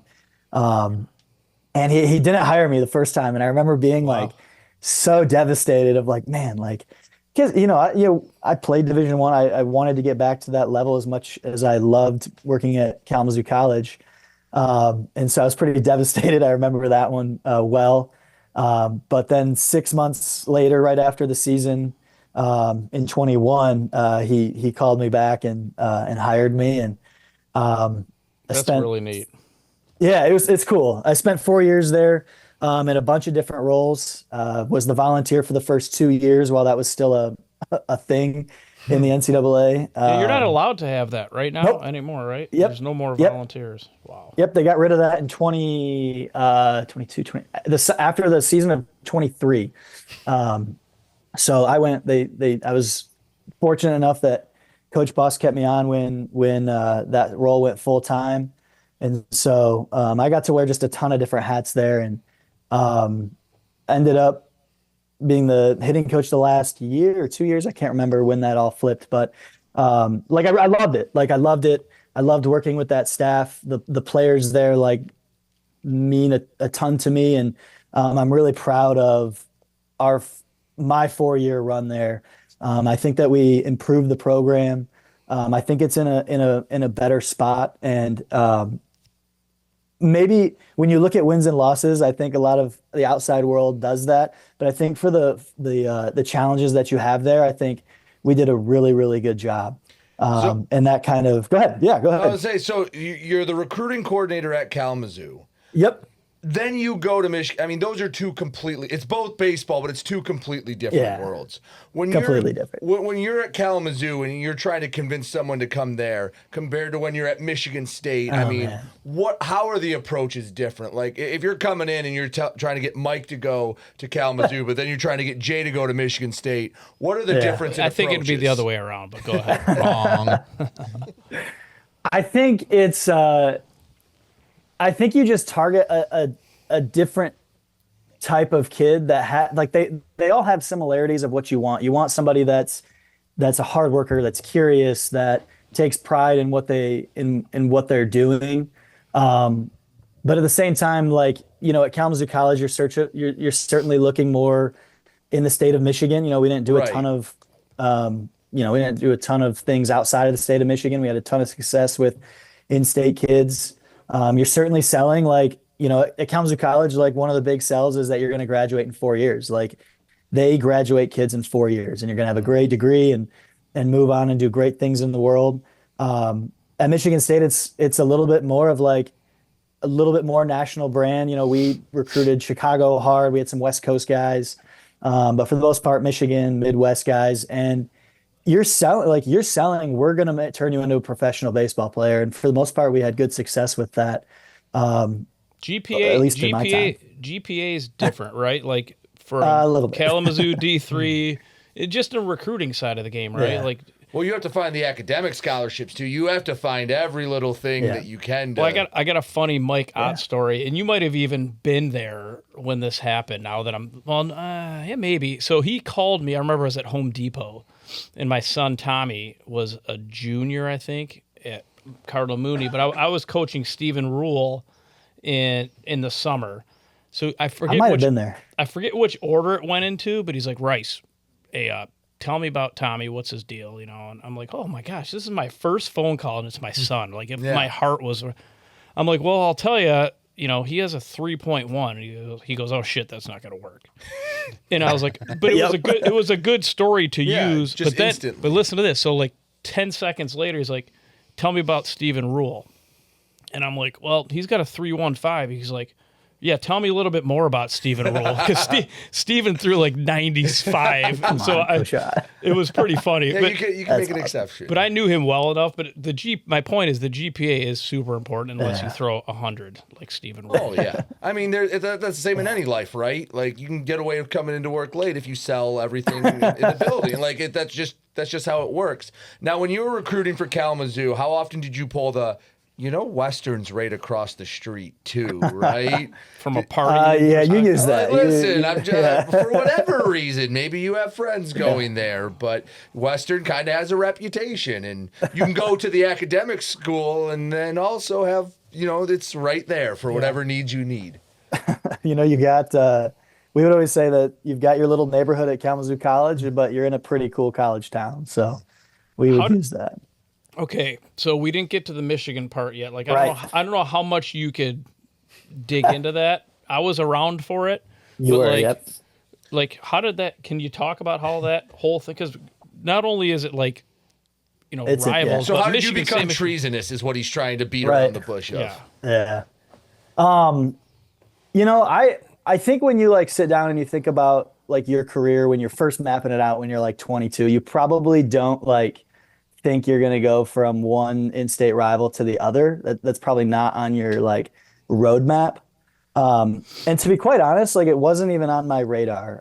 You know, I didn't really know anybody on the staff outside of our pitching coach, Brock Hunsinger, who, we would, you know, out recruiting, we would, you know, say what's up and talk for a few minutes and then kind of go on our way. And, you know, I saw him actually at a Royal Oak Leprechauns game. I can't remember who I was going to see or who I was going to check in on. And, you know, he came up to me and was like, hey man, like there may be an opportunity. Like, would you be interested? And I remember being like where? Like, Yeah. with Holy a buddy cow. of yours or something? Yeah. And he was like, no, with us. And, you know, I think anytime the thing about the coaching industry is like, you don't get to choose when opportunities come to you, and you don't get to choose what opportunities. Like in the corporate world, you can go on Indeed and like apply for a job when you want to leave. And like, that's not totally how it works for us. And so anytime that an opportunity,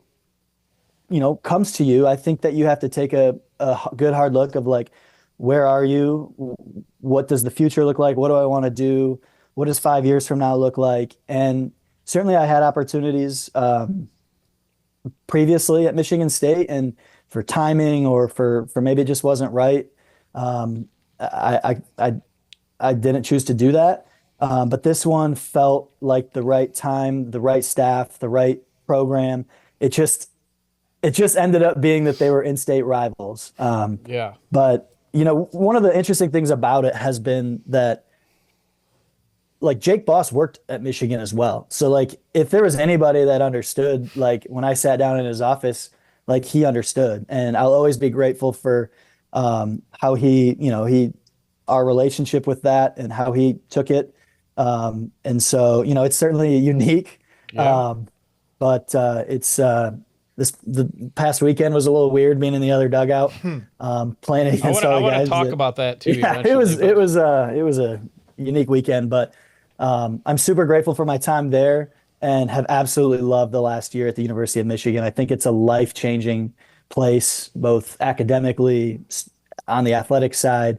I think it sets you up for the rest of your life, and so I'll always have a unique story about that. Yeah, I can.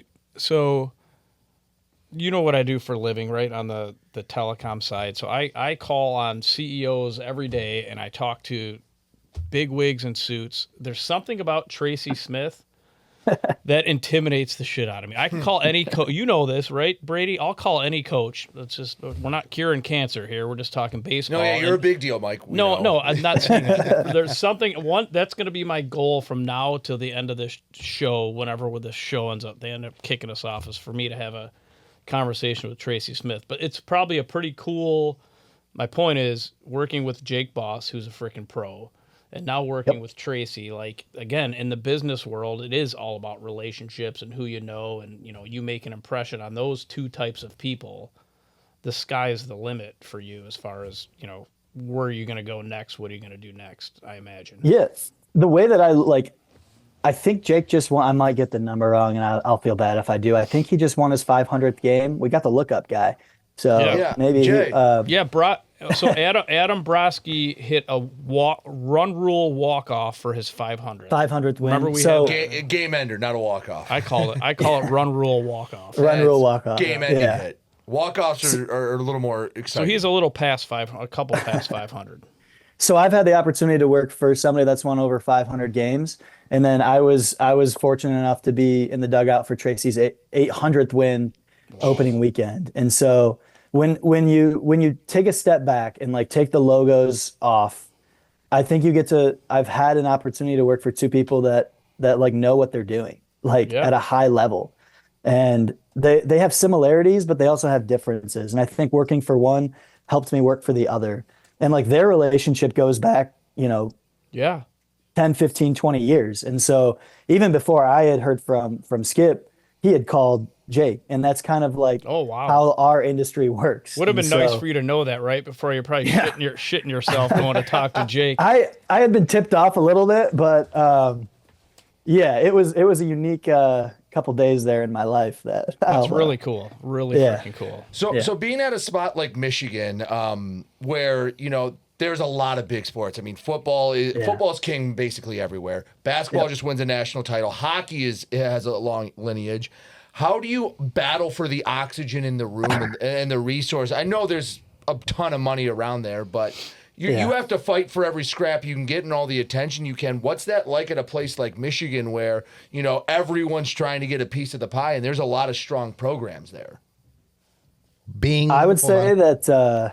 Jay's got an answer. Look-up guy's got an answer for us for something. 2 minutes later. So he hit his milestone 500th or 500th. Are you talking Jake Boss? Yeah, 500th win on March 21st, 2026. So career record right now 505. There you go. 505 wins. Good. Right. Nice segue. Thanks. Thanks, Bing. Jay. Whenever I have something, you're gonna hear a bing.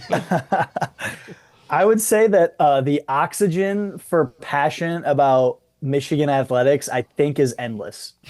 I think it just never stops. I think the cool thing about the University of Michigan that I've felt in the last year is that you feed off of everybody else's success.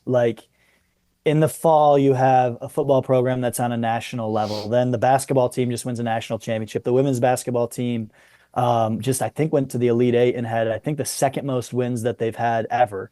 Mm-hmm. Our women's tennis team just won their 4th straight Big Ten title. Our men's gymnastic teams is a national qualifier. It's everywhere. Is softball still good there? Softball's rolling. Yep. Yeah. You just feel okay, well, they're all doing that, so we got to do it too. You can't be the one dragging behind. No, you can't be the one dragging behind. And so, our hockey program, we're really close with the hockey staff.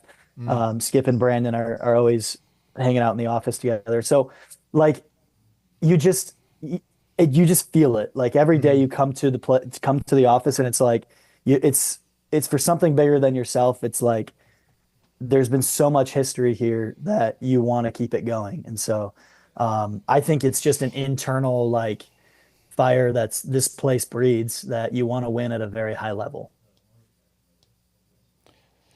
So, all right, tell me, I don't know if this is comfortable or uncomfortable, or we can edit it if it doesn't make sense. I was watching you coach. I went over to your sideline, or what do I call it? I went behind the on the dugout side at Michigan State. And I swear, anywhere Michigan State hit the ball, somebody was there. Ryan McKay probably hit a ball 110 miles per hour up the middle, and there was a middle infielder sitting there. Did you have a lot of influence on that game, or was it me just being a dork assuming things? So our defense positioning is the brainchild of our director of analytics, Hunter Satterthwaite. He's an absolute stud. We stand right next to each other during games and kind of bounce ideas off of each other. But that guy, he was a student manager here. He was on the staff. He's actually been here, I think his first season was maybe 18 or 19. So he's been with the program through multiple different So he was eras, I guess. He was a student manager under Backitch, and then the ops guy, Eric's last year here, and then Skip kept him, and he's absolutely fantastic. And so I did the defensive positioning in my previous job, and so I do a lot more with the opposing team's pitchers now. But Hunter and I stand right next to each other. Yeah, it was cool to see. I was watching you walk up to the on deck circle too when you guys were on offense before he'd run over to first and giving your tips. If it certainly was have some secrets from. It was really neat to experience. Yeah. So you do that because of coach movement, but player movement, I mean, that's something that is it's the Wild West right now. Right. I feel like no one has the answer yet, but internally, how do you guys try to balance it? Because you have to almost constantly be recruiting your own guys. You never know what back channeling's going on, or who has a friend that is playing at another program that says, hey, this guy might want to move. I know it's kind of an open-ended question, but how do you guys navigate the transfer portal? Because it does feel like there's no guardrails and it's the Wild West. Yeah. Well, there is no guardrails.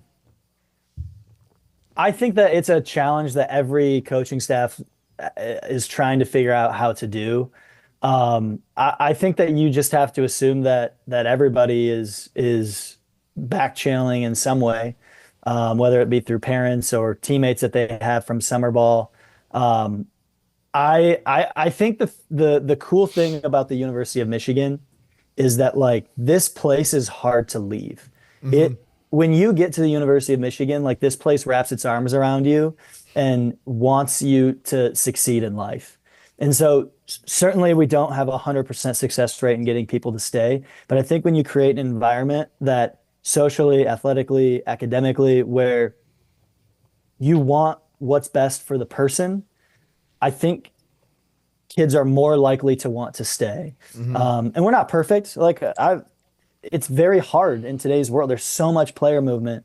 One of the cool things about Skip that I love is like we don't cut people here. Like we have a conversation of like, this is how we view you. This is, maybe what do you want? Like, do you want, like, maybe we view you as a 10 to 15 inning guy. Do you want to be a 60 inning guy? Like, maybe our ideas don't match up. And that's how Skip does it. And I love that because it's just built on honesty from both sides. And so the portal is it's a wild thing, man. I hope that we can rein it in at some point in the next few years. Like, I don't know how, that's above my pay grade. But I just think that we have a lot of people maybe always looking for what's next instead of, something that I've tried to be better about in my life is just like be where your feet are and enjoy where you are, because most of the time you're in the right spot for a reason. So the nice part about Michigan too is you have the school backing. I mean, you do well at University of Michigan. You're at University of Michigan, and then you have the Big Ten, which has UCLA in it now, USC, or like if you throw 100 miles per hour at Michigan, is there really a big difference if you go to Kentucky in the SEC? So that is a nice part about being at Michigan. Come back to just, hey, if someone's going to cut you a bigger check. Well, yeah. And that's the reality. Like, like we talked about, there might be back channeling and, one booster wants this kid and they pay up. Like I'm sure those are conversations you have to have about. Certainly. It's not like, even when you started at Michigan State, it wasn't like this. It wasn't the Wild West. Yeah. So, you've had to learn on the fly, but yeah, a kid comes to you and says, hey, the school is going to cut me this check, and if you don't have it, like, what do you say besides, okay? Like, what's the response to that? That's actually, I think we have a good story of that. Is our last year we had the Big Ten Pitcher of the Year at Michigan State, Joseph Jerwa, was a second, I think it was a comp pick or a second round pick with the Orioles. He went in the portal after his sophomore year and signed with Vanderbilt, who has more NIL resources than probably we did. But like a few days before he was supposed to go, he gave us a call and said, you know what, like, I think that I love where I was at. Like, would you guys, I certainly don't want to get all into the business of how that went down, but like the main point is like, if you're happy where you're at, don't mess with happiness, because the check will come down the road. Like, he signed for his signing bonus is public online. Like, he made his money.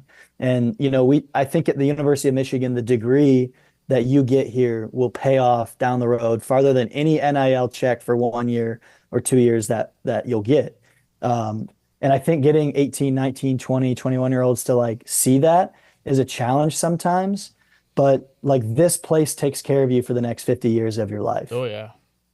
That's what I meant. You have Michigan behind you. Like, dealing with transfers is probably, it's less so than a different.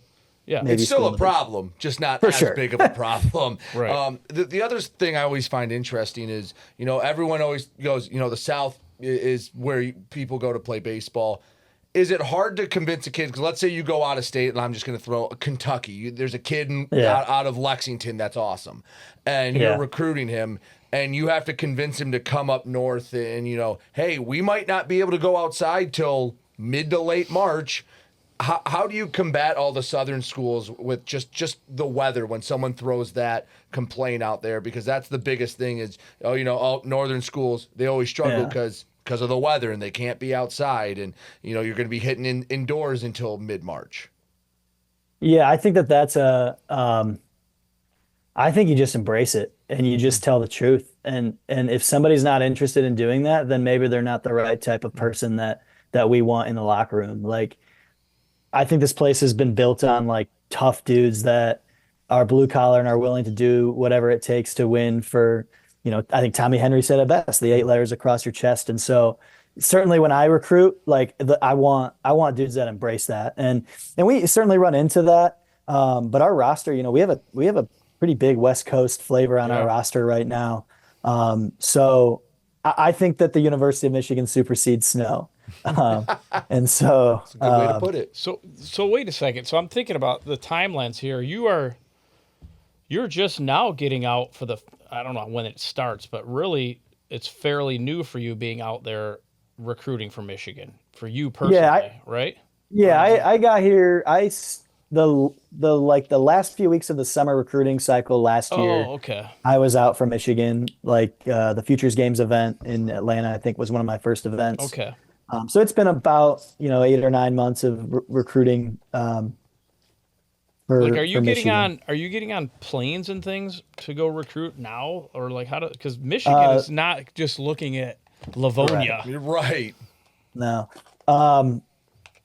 The planes will come in the summer. Right now, you're kind of locked in on the season. The majority of the recruiting right now is Mondays or Thursdays. Trying to get out. Like, one of the things is like I want, and we want as a staff, one of the reasons why I believe that Skip hired me is like, we want the best players in the state of Michigan to come to Michigan. And so that, like, I have a strong Michigan background. And so that's what I've been trying to do the last few weeks. We've been only live for a few weeks now, but is like, I want the kids in the state of Michigan to know that Michigan's the premier program to come to. That was my first thought when I found out you were taking this job. It really was. Like, if you're the best player in Michigan, Stone's going to know you. He's going to have a relationship. They better go to Michigan. And if they don't, it is what it is. But So, Coach, can you do me a favor real quick? Do you have your phone on you? Yes. Can you check and see how many DM requests you have on Twitter right now? – Because I have to imagine you probably have thousands. That is that's actually a great question. Like we always tell kids, oh, shoot So them I an can email. tell you, shoot- I know it's not quite apples to apples, mean- but I've been in a D2 locker room with a recruiting coordinator, and I've seen the request, and it's just he's scrolling Yeah. and scrolling. How many? I don't know if gosh. I don't know if it gives you a number, but like, I mean, There might be one in there for me from like 2 or 3 years ago with like Manzella or somebody, or it's a lot. It's Like, all right, It's go re- to the top. How many have you gotten in the past 48 hours? Don't be afraid to throw out an arbitrary number. It's okay. just to be done with in it. the last Oh, so- 48 hours. Yeah, so yeah, just in the last day or two, because 2 or 3, so not Okay. bad. 2 or 3. all right, yeah. not terrible, but Not yeah, bad. I have to imagine. I mean, It's hard to stay up with that. well, yeah, because I mean, and there might be someone, but I feel like at Kalamazoo you probably had to do that a lot more than For you do sure. at Michigan, because Kalamazoo Certainly. you're taking a kid from some D4 and that's playing small level high school ball. Where here at Michigan, I feel like everyone kind of knows who to go to at this point. Yeah. Yeah, you So- certainly at Michigan have to you have to rely on the people that you really trust, whether it's your Chicago group of guys that you trust, your Indy guys. I certainly have my Michigan guy. I call Adam Goodwin, just about every week and just make sure that I'm up to date on. He's the director of prep baseball Michigan. You just have to rely on the guys that because we certainly have our West Coast guys that keep us in tune what's going out there, and so there's just so many. You're such a wide net. We have a player from South Korea. We have What's his name again? Because I talked Jun about Sung him. Park. Yeah, Jun Sung Park. Yep. 3 RBIs the past week. He sure did. I think you were pretty close on that I one. said it properly. Yeah. So, speaking of like the West Coast, baseball aside, how much does it suck to have to get on a plane on like a Wednesday or Thursday to fly out there for a weekend series?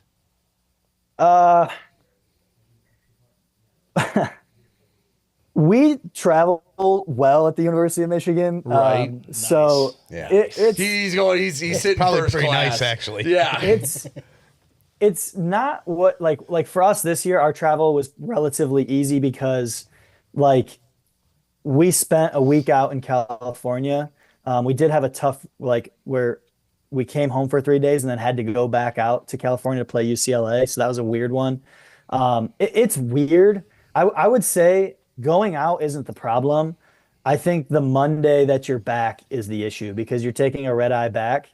Actually, the Tuesday that you're back is the problem. And so just being careful with how you schedule on the return trip from that West Coast trip because you're getting home at 6:30, 7:30, 8:30 in the morning. And your Monday's basically wiped out at that point. I can't sleep on planes, so I'm just like Oh yeah. wired like coming that. out. So I think that's going to be one of our snippets. Yeah. When Coach Stone just goes, "We travel well. We travel well at the You University can of tell Michigan." he's trying not to be We like too direct flights. boast too much. Hey, this is kind of a left turn, but All right, I I'll know do it. you know this stuff. What is going on with this whole 5-year thing I keep seeing? I never know if it's by the way, I sent you something the other day that was Yeah. is this real? But that's kind of how I feel about this. Yeah, Mike got by But that's kind of how I feel about this NCAA stuff because Yeah. I heard last time it got pushed to 2 years from now. Is it happening again? Are people re-looking at this 5-year rule thing? yeah, I think the NCAA Division I Council who votes on all the rules changes, they looked at it last week. There hasn't been any movement on it. I think there's a lot of questions on do you grandfather people in or how's that fair to the current student athletes? So I think that I think this all stems from the executive order that the president signed, and I think the NCAA is trying to figure out how to be in compliance with that. Yeah. And so I'll be interested in that would have major shockwaves. Like if you remember how crazy COVID backed up rosters, I think it would just be another version of that where Yeah, you have someone's gonna get screwed in that, whether it's the No high doubt. school kids or Yep.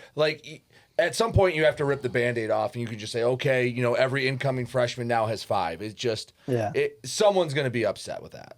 Yeah, with my Detroit prospect stuff I got going on, I'm curious about it too, right? Because those seniors or juniors that may have been recruited just kind of messes with everything. But so it is real then. So go ahead.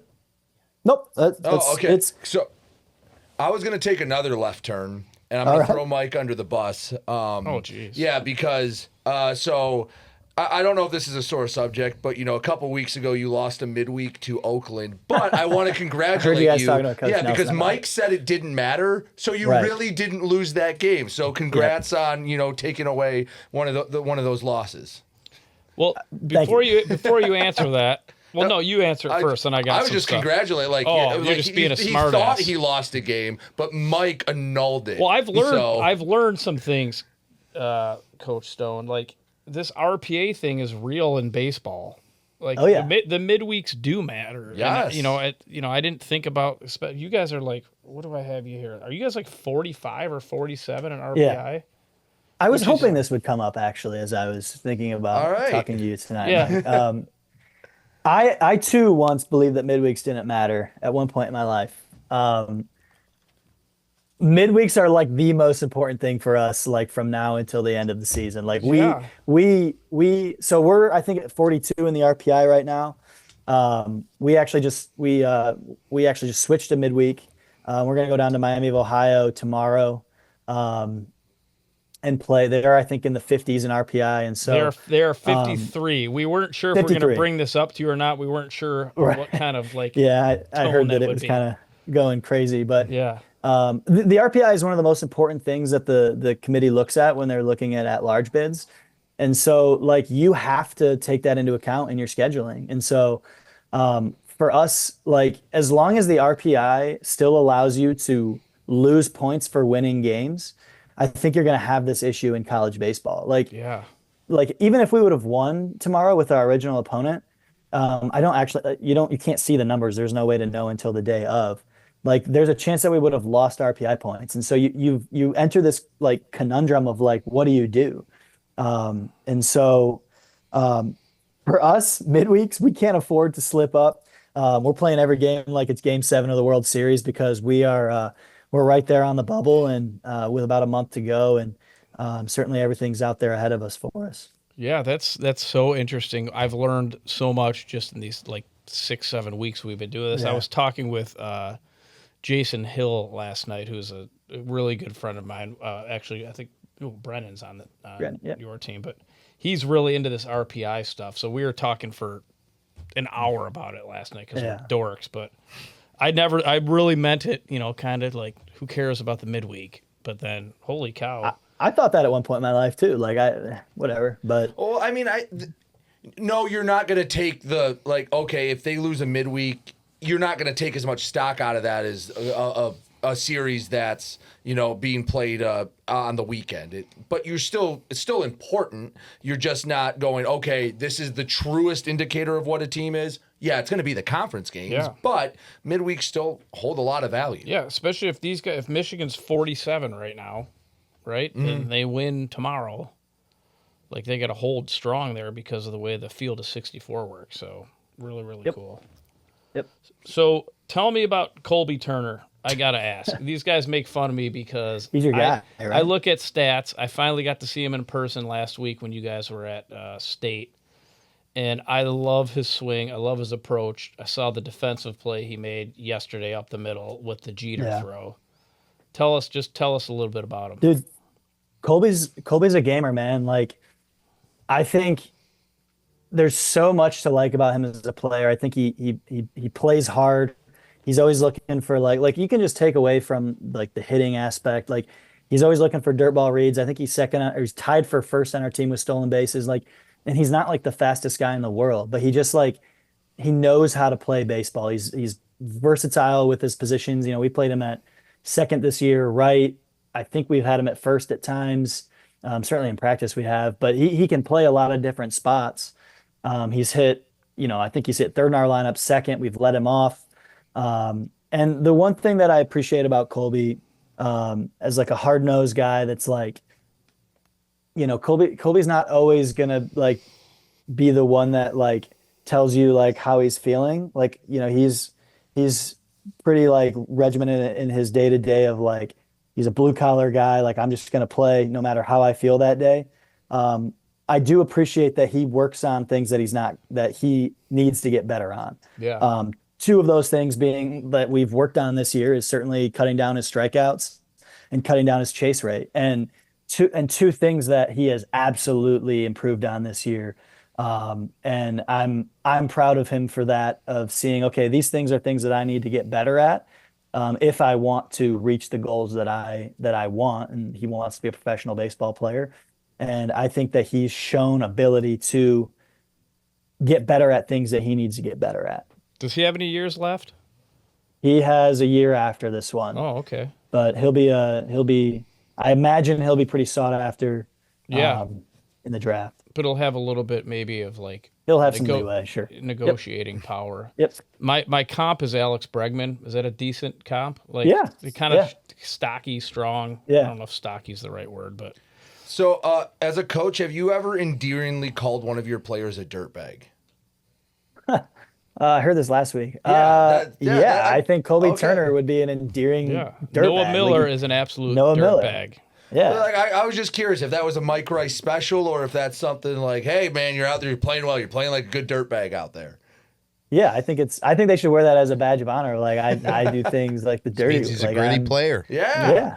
It's the first time he said it threw me off. Isn't Long Beach State, don't they call themselves the Dirtbags? Yeah. That might even be their actual name. Like, they're not their I think they official are. logo is not the Dirtbags. Stone is a Mike. nerd about this stuff. He probably They're the knows. Dirtbags. Aren't they called the Dirtbags? Their baseball team is the but- Dirtbags. It says But it on that's their. not their like college nickname. It is their baseball nickname. All right, But we're we'll going to look it up, Jay. Like And then- that on might their be uniform. like their rallying cry or their like thing, but like the school is not the Long Beach State Dirtbags. You'll see in a second. I want to hear about Kurt Bauer too, because Yes, I've been watching him since he was like 14 years old, being in the Catholic League, and I'm noticing a little bit of he's still a pitcher, but I'm noticing a velo jump. His body looks great. Like, how has he been developing? I think like he's such a cool story, and like what I hope other Michigan kids see of like, I can stay in the state of Michigan and have a absolutely fantastic career. So we've been playing baseball on campus here for 160 years. This is Team 160. And there have been 15 pitchers that have had 200 career strikeouts. Kurt Bauer is now one of them.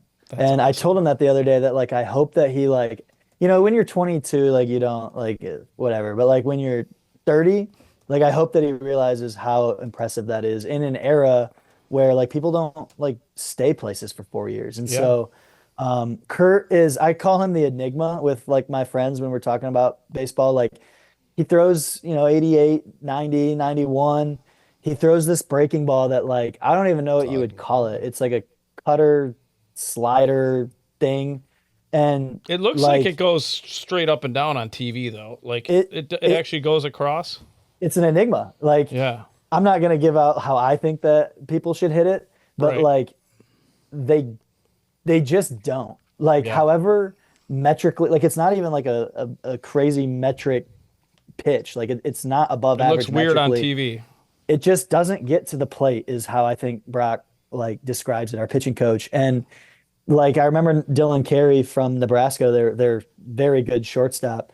He got interviewed after they faced him, and he was like, we knew he was going to throw it. We just going to hit it. And, That's awesome. he throws strikes. He mixes speeds, man. Like, he's a guy that I hope can get a professional opportunity at some point. But that like, pro ball wants the 97, 98 mile an hour guy. And I hope Kurt gets an opportunity because he deserves it. He just gets outs.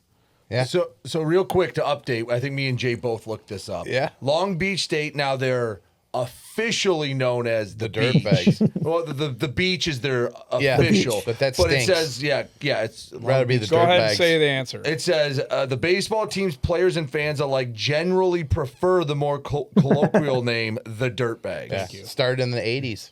Yeah. Yep. So Evan Longoria. honestly, I'd rather yeah. be called a dirtbag than the beach. Jason Giambi. Actually, isn't there Troy a Michigan Tulowitzki. guy? Who's the guy there that maybe he's at UNLV now? What's his name? You should know his name.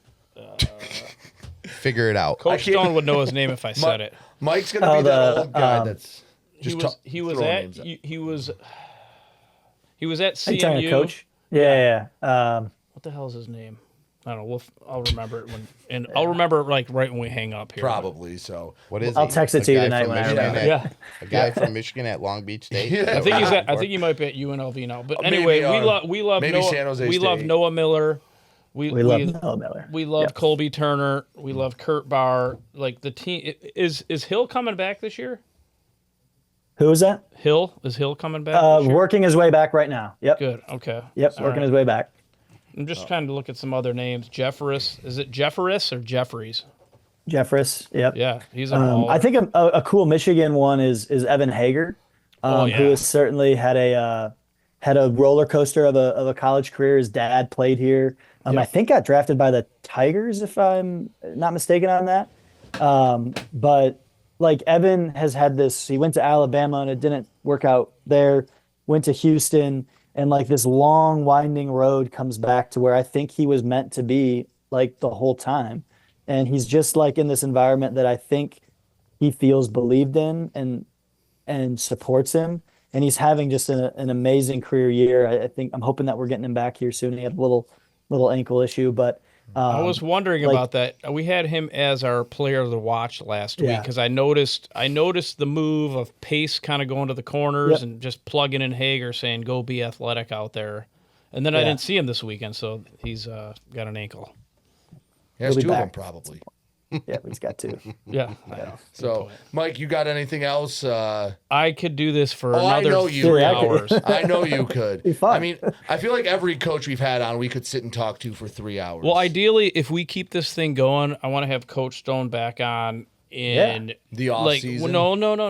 Around June, whenever the Field of 64 comes out, so we can Yeah. celebrate. Because I think we're gonna see them there. I'm gonna be paying attention to these RPIs. and You have to let the people at the NCAA know the Oakland loss doesn't count, so don't put it against them in the RPI. I'll tweet it. Yeah. I'll hashtag Mike, something. Mike has declared that. So, Coach, thanks so much for joining us. Like I said, I know you're super busy, but always It's all fun good. to talk baseball. Great fun. Yep, Yep. I appreciate it. We're proud Anytime. of you. We're proud of you, and we're cheering for you all the time. Thank you, brother. Appreciate it. See you, man. Good luck. All right, Take fellas. care now. See you, bye. All right, thanks again to Coach Stone for having a chance to talk with us. I know things are really busy right now for him, so always appreciate every coach that comes on. Want to let you know, the show is produced by Hunch Free Studios, a full-service digital media company specializing in video production, comprehensive digital marketing solutions, software development, and full-service web design. As we wrap this up, I've got a couple I have one and Mike has one. I'm going to start with mine. It's a two-parter. First of all, is everyone in here in agreement that the pitch clock and ABS are positive rule changes to baseball? Absolutely. Oh, I am. Doug? Let's Let's actually go one at a time. Yeah, Pitch so- clock. Pitch clock, yes. I mean, Okay. anything they can do to speed the games up, I'm all for. Doug always has to be somewhere. Fuck. I mean, it's right, I always don't want gotta to sit be. there for 4 I got hours. so much All right, going on. and then ABS in its current implementation. I don't. Yes and no. I mean, I don't. I dig it. I don't know that I love it. I think I think it's taking a little bit away from the game. Be better, ump. I think it's not even just the umps. I mean, I think you're now taking away that part where the catchers have to learn how to frame pitches. But now you get the opposite where they're trying to like fool the batter. you know, I like it. maybe. You know, I just I don't know. I'm indifferent. I mean, I guess, but I don't think it's. I'm not 100% all in. Yes, this is great for the game. It is what it is to you. Dude, I love it. I like it. And here's my argument for ABS. I think they should be able to earn more chances. That so might you be start true. you start with 2, okay? And then Dingler receives one and taps his head and the umpire fucks it up and Dingler's right. Now we're at 3. Yep. You lose when you're back down yeah. to 2. Yeah, if you win, you replace it. Yeah, keep Yep. going. Keep going with 100%. it. I'm So with you. I like that. Pick. specifically the pitch clock, because I think that one's the most universally beloved. My question off of that is, the pitch clock is the best rule change in any sport since blank. 3-point line. That was my first inclination. But you can argue the 3-point line's fucking ruined basketball. It took too. it 35 years though to ruin it. Yeah. I don't think it ruined basketball. I mean, I think the 3-point line might Tush be the push. answer. I know you guys aren't hockey guys, but getting rid of the 2-line pass was a big one to make the game more fun. Yep. Football, I really couldn't think of one. Like, There's been nothing major. You know what, Doug? I got a rules-wise. question for you. I don't like. They keep tinkering with the kickoffs to try and make Yeah, it but safe and exciting, and they still haven't gotten that right. You know what I hate? I hope I say this right. The forward progress. Like What, when you tackle somebody and you and you then push they the pile back. and there are guys still trying to run and he's not going anywhere, but then they put him back 3 yards and they go, "Oh, you're back up here where you started." Or when you catch them Usually all. it's not supposed to be that way. Listen, though. It's or- supposed to stop where yeah, they maybe stop. I'm an I've offensive noticed- coach, so I'm all for forward progress. no, if I was that- a defensive coach, I probably would say no. Yeah. But the 3-point line was the only one I could think of, or the shot clock, because now you're not getting the 4 corners offense and all that. So we like crap. ABS. I we mean, like the if you clock. wanted to go, I mean, the play cock in football. The play cock. Did I say that right? Yeah. Oh, my bad. What's Doug thinking about right now? Dougie, we're Dougie talking- play if cock. If we only dimension. could add a We're talking bubble about over his helmets. head in this podcast, all No, you'd look, see is You talk dancing. about you mentioned football to Doug, and he's like, "Play cock, play cock." All right, He so gets really we excited. agree that we like to play cock, Yep. Yes. Definitely. and we like The pitch cock, ABS. Yes, I just wanted to know. Like it's because it's been the best. There one. should be more of It- more ABS. It's maybe the pitch clock is. I would say is even better than the 3-point line. Oh, yeah. It keeps Yeah. that game moving. Like What's the stats been though? How much have they It's sped like the game 50. Sped. oh, I don't the know average- what the I actual You number see is. it when you watch a game. I It's- understand let that. me I'm look like, it I'm up. just curious. Yeah, let me look up the pace of play since the. Well, you're pitch doing clock. that. I'm going to ask these guys what they think about AJ Yeah, Hinch. go ahead. So we all watch baseball together, and I was thinking about it today. Like, I'd love to hear what you guys think of. Is AJ Hinch like overmanaged? Like, you know, my brother Brian gets fucking pissed when Yeah. Carpenter's out of the lineup, or you take Colt Keith out, you know, or you leave righties. The lefty righty matchup things that AJ Hinch is doing. Like, do you guys like it, or are you getting sick of it, or what's the deal?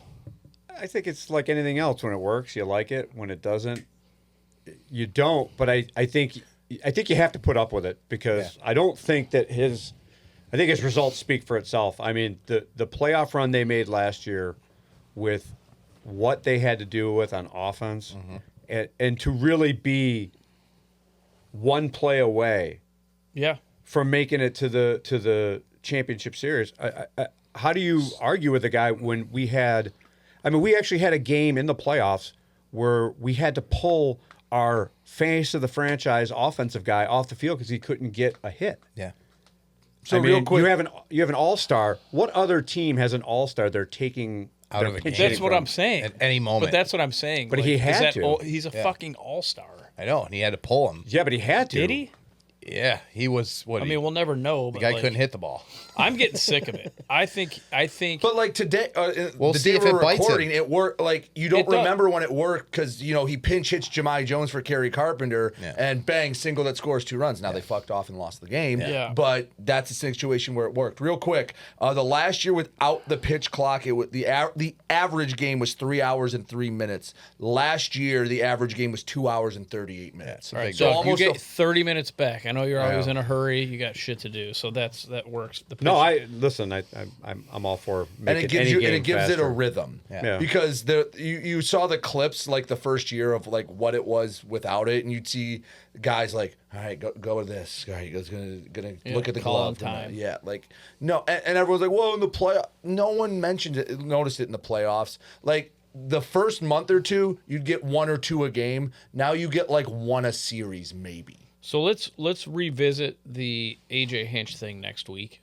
Okay. I want you guys to pay attention more this week. Let's all. I know we always mean, do. We yeah. always watch it anyway, but like And I'm not mad at the guy. I think he's doing a great job. I'm Playoffs, getting 2 sick years of it. in a row. I compare it to the Dan Campbell 4th down. When it works, you just kind of go, all right, cool, we're still going, and you forget about it. When it doesn't, you're going, you son of a bitch, why is this guy that shouldn't be in the lineup hitting for Riley Green or Kerry Carpenter, and he strikes out, and you get a more visceral reaction when it doesn't work compared to the joy you get when it does. You guys have seen me and my brother fight about this. Like my brother and I, he's my best friend, but we fucking brawl about stuff like this. And my argument always was, they're not that good. And we're winning because of him doing it. But I'm starting to, the reason I brought this up, I'm starting to get sick of it. Like, I'm starting to, like, when Carpenter comes out in the 4th or 5th inning. Forget Kerry and Carpenter. there's 2 more at-bats later with Jahmai Jones up or whatever. All right, you say they're not that good. Let's put it to the test. How often do you see him do it with Dylan Dingler and Kevin McGonigal right now? None. Because they're good players. enough. Yeah.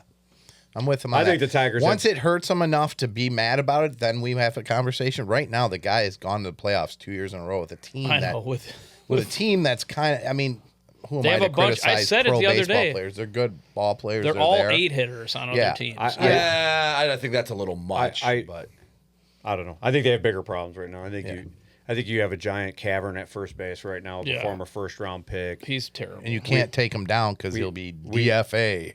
Yeah. I mean, He has no more I moves understand left. keeping Kerry Carpenter in the lineup, but when him and Riley Green are on the corners, I mean, you need the can't greatest. catch. You need the greatest center fielder of all time to cover for all their mistakes. Bring up Pearls. Name somebody that's not an 8-hitter in that lineup.